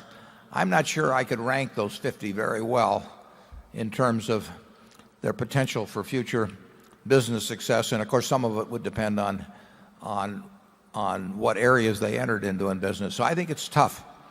I think it's tough to go out to the practice tee where people are not actually hitting balls but just taking practice swings and say which one is a 2 handicap and which one's a 15 handicap and which ones can make it on the tour. I think I can tell a little bit maybe, but it's very hard to calibrate. And I don't think we've had much success, but we also haven't tried very much to identify people before they've had a record, to try and identify the ones that are superstars. Instead, we've taken the easy way, and we go and somebody comes to us with a business that's done phenomenally for 10 or 15 or 20 years or maybe for 50 years, and we've seen what their batting average is. We've actually seen they bat at 350 or whatever it may be in the major leagues, and we just make the assumption that we won't screw it up by hiring them. And we also make the assumption that they'll live to be 100 or 120 or something, and we buy the business. And that's far easier. It is far easier to tell the great baseball batters after you've seen a couple seasons of their batting than it is to go to college, even college baseball teams or high school baseball teams, and pick out the superstars. The one interesting thing, and I wish I could remember where I saw this study, and it may not even be a valid study, but I do remember seeing something many years ago where they tried to correlate business success with various variables. And they took grades in school and whether they got MBAs and all that sort of thing. And they found that the best correlation was with the age at which they started their own business first. The people that got very interested in starting lemonade stands or whatever tended to have better, that tended to correlate better with business success than other variables. We have found ourselves, we've got a lot of MBAs running businesses for us, but they ran them for a long time before we hired them or before we made the deal. And we've got others that never set foot in a business school. And I do think there's a lot to wiring. I think there's also a lot to working with the wiring you have and developing it over time. I don't think it's all innate, and I don't think you can't improve. I know you can improve on what you're given at birth, but I do think an awful lot of it's wiring, more so than I would have thought 30 or 40 years ago. And I've certainly seen it in business. There are people, no formal business training. Charlie never went to business school. But he thought about it. I've never heard Charlie say anything dumb about business yet, except when he disagrees with me. The truth is, I've never heard him say anything dumb about business, period. And there are other people. I've never heard Tony Nicely say anything dumb about business, ever. They're wired so that it doesn't flicker. They get the answers. It doesn't mean they can, they'd be a great ballroom dancer or a great baseball player or, a great politician, but they are wired for business. Charlie? Yeah, part of it's intelligence and part of it is temperament. I don't know if Bill Ginn is in the audience, but by the time I was 14 years of age, I knew Bill Ginn would be rich. He was a classmate of mine in high school. He was a very intelligent man, and he wanted to be rich. And he was sensible in the way he handled life. I think sensible people with the right temperament and the right intelligence, if they live long enough in our system, will get rich. But temperament is, I think, to some extent inherited too, don't you? Yeah. His daughter, incidentally, is a partner with my daughter in a knit shop, which I hope you patronize while you're... We've united again, and the Buffett family. Charlie, when did you first think business was something of interest to you? Very early. I loved games of chance, and I loved trying to learn how to win at them. Yeah, it's interesting for me, simply to think about the question of whether the Final Four of the NCAA will be canceled as opposed to postponed or transferred in locale, and to decide if we're going to pay out $75 million the next day, if it is canceled, that how much we want to receive in today to take care of that. And that probably wouldn't interest all kinds of people. That wouldn't be interesting to. And since my dad wouldn't let me become a bookmaker, I went into investments. Number 3. Good morning, Jens from Germany. After buying almost all of Colon Re, how happy are you about the progress, and what are the plans for the remaining minority shareholders? Yeah, General Re, at the time we bought it in 1998, owned something in the 80s of Cologne Re, a large German company, that they'd bought this 80-odd% in a few years earlier. It's actually slightly more complicated than that because there was an arrangement where a certain purchase was deferred. But as a practical matter, they owned in the 80s. Right now, Gen Re owns about 91% of Cologne Re, and that's a subject that obviously it's not pressing with us because we've owned it for 7 years without taking our interest up, except periodically through small purchases. And there's no particular reason to why 100 would be better than 91%. But if the price is attractive and shares are offered to us, we will always contemplate buying it. But it's not key to any strategy. Number 4. I'm Christian Tockenberger from Switzerland, Europe. What do you think of the two reinsurance, AIG and Converium from Switzerland? Thank you. Well, I'm going to give you a chance at a second question because I don't really think I should comment on AIG. They have said that they're going to have their 10K. They hope to have it by, I guess today. I haven't received any late word whether it's been filed, but they have. There'll be more disclosure on the situation at AIG, and I really don't know anything about what will be in that statement, and I'll wait to read it, and I'll read it with interest. But I have no particular insights on that. Converium has had troubles in the United States, has been announced, but they also raised additional money. But again, I don't really have any specific commentary on those two companies. Charlie? Well, I'll be bold enough to make one comment about AIG. I think whatever comes along, people are going to find that a lot that was very right was done over the years by AIG. There's a lot of ability in that place. Oh, yeah. It's extraordinary. I mean, Hank Greenberg was he was the number one man in insurance. I mean, he developed an extraordinary company in his lifetime. It wasn't that much when it was handed to him, and he became the most important factor, I would say, by some margin in the proper casualty business. But in terms of evaluating where it stands now and what will be revealed when the 10K comes out, I just have no idea. Number 5. Good morning. My name's Mike Nolan. I'm here from Montclair, New Jersey with my 18-year-old son, Brian, who's experiencing his first Berkshire annual meeting. My question, and you touched on it a little bit in a couple of earlier questions, deals with the current regulatory environment in Washington, which appears to be growing much more negative on Fannie Mae, Freddie Mac, Farmer Mac, and so forth. What might the implications for the U.S. consumer specifically and the U.S. economy generally be if the GSEs are effectively bridled or significantly restricted from their past charters? Could this prick what you earlier referred to and some private economists are calling a real estate bubble, and what will be the fallout? Yeah, the GSEs in effect expanded their original charter and reason for being. The thought originally was that they would guarantee mortgages, and they had this very limited, I think, $2.25 billion line of credit from the Treasury.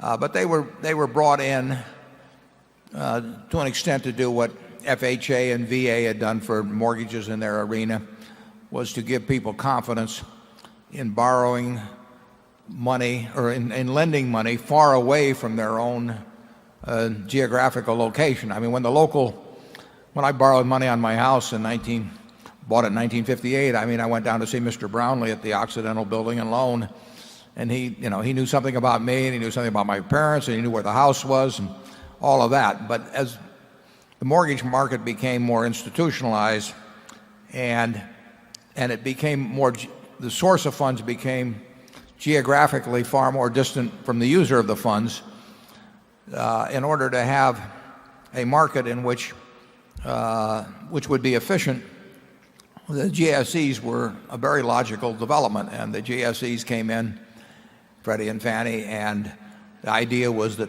for a fee which used to average about 25 basis points, they would guarantee these mortgages so somebody living 3,000 miles away could buy them through securities and not worry about the individual property.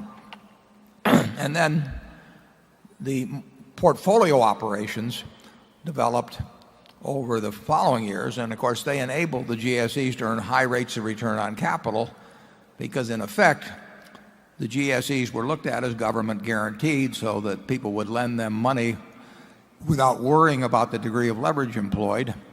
And in effect, the GSEs became huge. They hugely developed what might be called the carry trade, using the government's credit in effect, and the spread between what they paid on their money and what they got on mortgages. So that became the dominant source of their earnings. They got very carried away with delivering promised rates of growth. I remember reading in the Freddie Mac report some years ago where they talked about delivering in the mid-teens or low teens or something like that. And I thought to myself, that this is madness, because you can't do that when you're running a big carry trade operation. Interest rate, the slope of the curve will develop. There's no way to lend money for 30 years to somebody who can pay you off 30 seconds later to actually match assets and liabilities in a way that's risk-free. The only way you could do it would be to issue a 30-year bond of your own, which you could call 30 seconds later, and people don't buy those bonds. So as a practical matter, you could not perfectly handle the risk of significant interest rate changes. But the GSEs got caught up with delivering increasing earnings all the time to Wall Street, so they first enlarged their portfolios, and later, as we've seen, they got involved in some accounting shenanigans, which really sort of boggle the mind when you think of two of the most important institutions in the country, with all kinds of financial experts on the board and top named auditors and everything, and turning out that billions and billions and billions of dollars were misreported. It shows you what can happen in a system.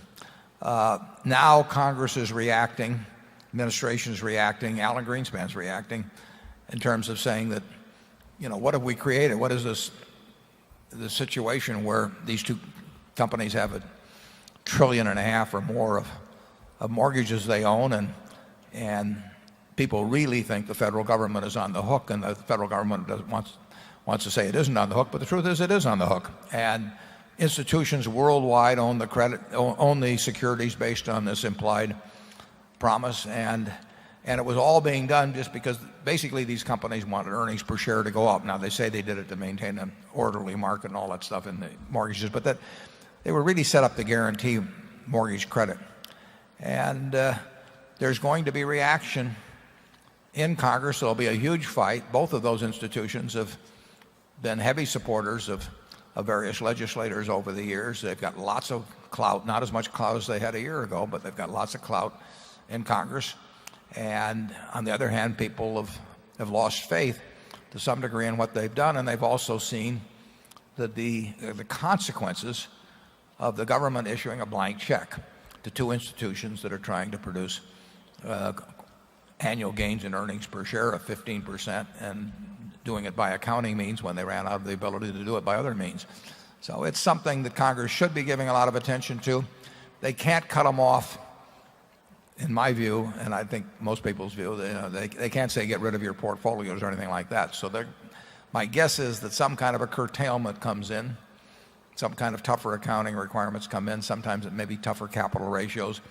And that over a long period of time, the government tries to figure out something that sort of eases them out of this position where they were basically backing two entities that at times acted like the two biggest hedge funds in history. Charlie? Yeah, well, he was asking partly is what happens if the government reins these two institutions way in and forces a big reduction in asset base. I don't think they'll. Well, I don't think the government is going to do something where they sell off hundreds of billions of dollars of mortgages at all. But if they curtail, let's just say they say that from now on you got to operate in a runoff mode for a few years. There are plenty of people out there to buy mortgages. They're already buying the securities of Fannie Mae and Freddie that are financing the mortgages. So it isn't like Fannie and Freddie independently were coming up with the funds to finance these mortgages. They got them from somebody else, and that somebody else can leave Freddie and Fannie out of the picture and buy the mortgages through some other form. It would not be the end of the world at all if Freddie and Fannie no longer had new portfolio purchases. I don't think it would change things in any significant way in terms of the cost of home ownership or anything else. How about you, Charlie?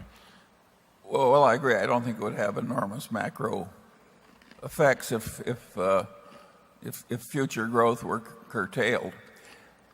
I do think a lot of the troubles that came from the large use of derivative books and from Fannie and Freddie both believing a lot of silver-tongued salesmanship from derivative traders.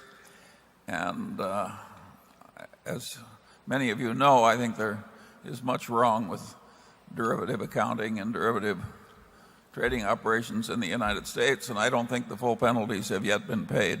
When you can have a $5 billion mismark in one direction at one of these, and bear in mind these are among the most scrutinized companies in the world, and with outstanding people on their boards in terms of financial expertise. If you can have a $5 billion mismark in one direction, while at the same time the other one has a $9 billion mismark in the other direction, I would say we've come a long way from Jimmy Stewart and It's a Wonderful Life. Yeah. Number 6. Hi, this is Peter Webb from London, UK. The question I wanted to ask you, I've been an investor for many years and done very well following a similar sort of style to yourself. So thank you for that. The big question I have is... Would you want to quantify that in terms of, you can always send us a check. Well, if there's a deal to be had, maybe we can speak afterwards. Okay. The question that I have for yourself and Charlie is, over the time I've bought many different companies in the UK and Europe, and I've seen many American value funds buying the same companies, but I see very little activity from Berkshire and its subsidiaries. And I didn't know whether that was a reflection on your views on UK and Europe in the world, whether you just see lack of investment opportunity, is it outside your sphere of competence, or is there some other reason that I see less activity from you in Europe? Yeah, that's a good question. We own, of course, as you know, 80% or so of Mid-American Energy, which has a very large business in the UK, but that's an operating business. As you know, in the UK, there's a rule that requires reporting when you own 3% of a company's stock, and actually there's some conditions under which the ownership will be reported even sooner than that 3%. There's a provision that I think if there's an inquiry or anything that has to be responded to. So if you take a company with a market cap of 5 billion pounds, if we bought 150 million pounds of it, we would have to report, and that tends to mess up subsequent purchases. So we bought stock, we owned stock in Diageo, which was Guinness at the time. We've owned stock in some other UK companies, but we've thought twice before going over 3% because of the reporting requirements, and then we'd have to report if we were selling and all of that. So that's a deterrent, but it's not an overwhelming deterrent. And if we get a chance to buy a significant piece of something that we think is cheap, particularly if we could buy it in one purchase, but there are a lot of special rules that kick in over in the UK that do not in the United States. Incidentally, there was something in the journal the other day that said that we had to report if we bought over 5% of a company within 10 business days in the U.S. That is not true. That was a mistake in the report. But it is the case in the U.K. that a 3% reporting is triggered. But we would feel very comfortable with lots of UK businesses, and it'd be the same criteria we applied over here: a durable competitive advantage and a management that we like and trust, and a reasonable price. And we have seen some of those. There was an insurance company in the UK a year or so back that I would very much have liked to have bought, but we couldn't come to terms on price. But we have no bias whatsoever against buying business in the UK. And as I say, at Yorkshire and Northern Electric, we have a business that, as it shows in our report, made close to $300 million after tax. And actually, considering my views on currency, I'd give a slight edge to buying something where the earnings would be in sterling in the future rather than in dollars. Charlie? Well, I regard it as kind of amusing that we ended up preferring the currencies of Europe when that's so much more socialized than the United States is. That's a queer occurrence. Do you actually prefer them or not, Charlie? Well, we certainly in over a considerable period of recent months, we've actually preferred the currencies of socialized Europe to our own currency. I just regard that as an odd occurrence for both of us. That wouldn't have happened. No. Up till 3 years ago, if I came back from Europe and I had a euro in my pocket, I couldn't wait to run to the bank or someplace. I was afraid it would depreciate before I could get id of it. But I changed my views a few years ago. We hope to buy businesses and stocks other places in the world, and Charlie mentions the difference in political climate. One thing, you read about slow growth in Europe and Japan and all those, and it's true, but the growth figures that you see are usually not on a per capita basis. And since the population of Europe has been generally very little change, whereas the population of the United States grows 1 or 1.5% a year, if you look at growth figures in the United States and somebody says 3 and a fraction percent, that's not on a per capita basis. I mean, you have to deflate that by the growth in population. Whereas if you read about the growth in Europe, generally, you're dealing with a population base that hasn't changed. So the differences in growth rate on a per capita basis are not as wide as the headlines would suggest. Number 7. Gentlemen, my name is Mike McCloskey. I'm from Toronto, Canada. My question is, what obligation does a financial intermediary or a party to a transaction have to ensure that the other party to the transaction properly accounts for it? Well, that question may come up in a very real sense, but we have lots of reinsurance transactions, obviously. Banks have lots of transactions with people. And certainly if you knowingly are doing something that causes a company, are participating in it, you may have very serious obligations on that. But on the other hand, we reinsure hundreds of companies. They have legal departments, they have auditors, and there could be somebody out there today. Well, they could be doing anything with their accounting. It probably wouldn't be limited to the contract they had with us. It might well be other things, but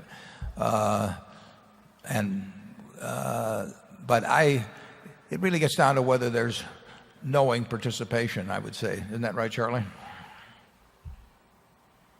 Well, as you say, it's a subject rife with ambiguities and different issues. You have had some bartender liability if you serve a drink to somebody that's already inebriated. Some people say the bartender is liable. On the other hand, radio stations are allowed in America to sell advertising time to people that use it for perfectly obvious fraud, and nobody ever sues the radio station. It's very hard to predict what things are going to get legally shifted around so a supplier B gets liability for his customers' behavior. Number 8. My name is Reza Abbaszadeh. I live in Sacramento, California. My question is related to the issue of U.S. trade deficit again and its implications on the future value of the dollar. Do you think an individual or a business owner here in U.S. should be concerned about the purchasing power of his future dollar earnings or savings and diversify his or her investments in non-dollar-based securities? I think it's very tough for individuals to either select individual stocks, select individual times to enter the market, select currencies. I mean, I think that's a game that they tend to get interested in at the wrong time. There's some adverse selection in terms of when people who do not follow stocks carefully get interested in stocks. And I think that, you know, the best investment you can have for most people is in your own abilities. I mean, when I talk to students, you know, I would pay a student. In many cases, I would be glad to, you know, pay them $100,000 for cash up front for 10% of all their future earnings. So if I'm willing to pay $100,000 for 10% of them, I'm valuing the whole person at $1 million, just capital value standing there in front of me. And anything you do to develop your own abilities is probably going to be, or your own business is probably going to be more productive for you than starting to think about individually making commitments into foreign exchange. If you have a good business in this country earning money in dollars, you'll do okay. I mean, you may live in a world 20 years from now where a couple percent of the GDP is going to service the debts and the ownership that we've created now by running these deficits. But you'll do fine in America, so I wouldn't worry about that much. Charlie? Well, if you look at Berkshire, you will find that it really doesn't do much of conventional asset allocation to categories. We are looking for opportunities, and we don't much care what category they're in. And we certainly don't want to have our search for opportunities governed by some predetermined artificial bunch of categories. In this sense, we're totally out of step with modern investment management, but we think they're wrong. Yeah. And incidentally, we have 80% of our money or more, well over 80%, tied to this country and to the dollar. So it's not like, you know, we've left the country or anything of the sort. But when have you done a big asset allocation strategy? Never. Yeah. Yeah. We end up with peculiar asset mixes. I mean, if the junk bond thing had gone on a little longer, instead of having $7 billion in there, we might have had $30 billion in. But we were doing that simply based on the fact that it was screaming at us. And we do the same thing with equities. I mean, back for many years, we had more than the net worth of Berkshire in equity positions, but they were cheap. And I want you to remember one of my favorite sayings as you do this asset allocation. If a thing's not worth it doing at all, it's not worth doing well. Yeah. You can see why Ben Franklin turned the mantle over to Charlie. We're going to take a break now, so you can all go out there and enjoy yourself in the adjoining room and have lunch. And we'll be back here at 12:45. And those in the other room might come back to this area because I think we'll have enough seats for everybody after lunch. Thank you, and I'll see you at 12:45.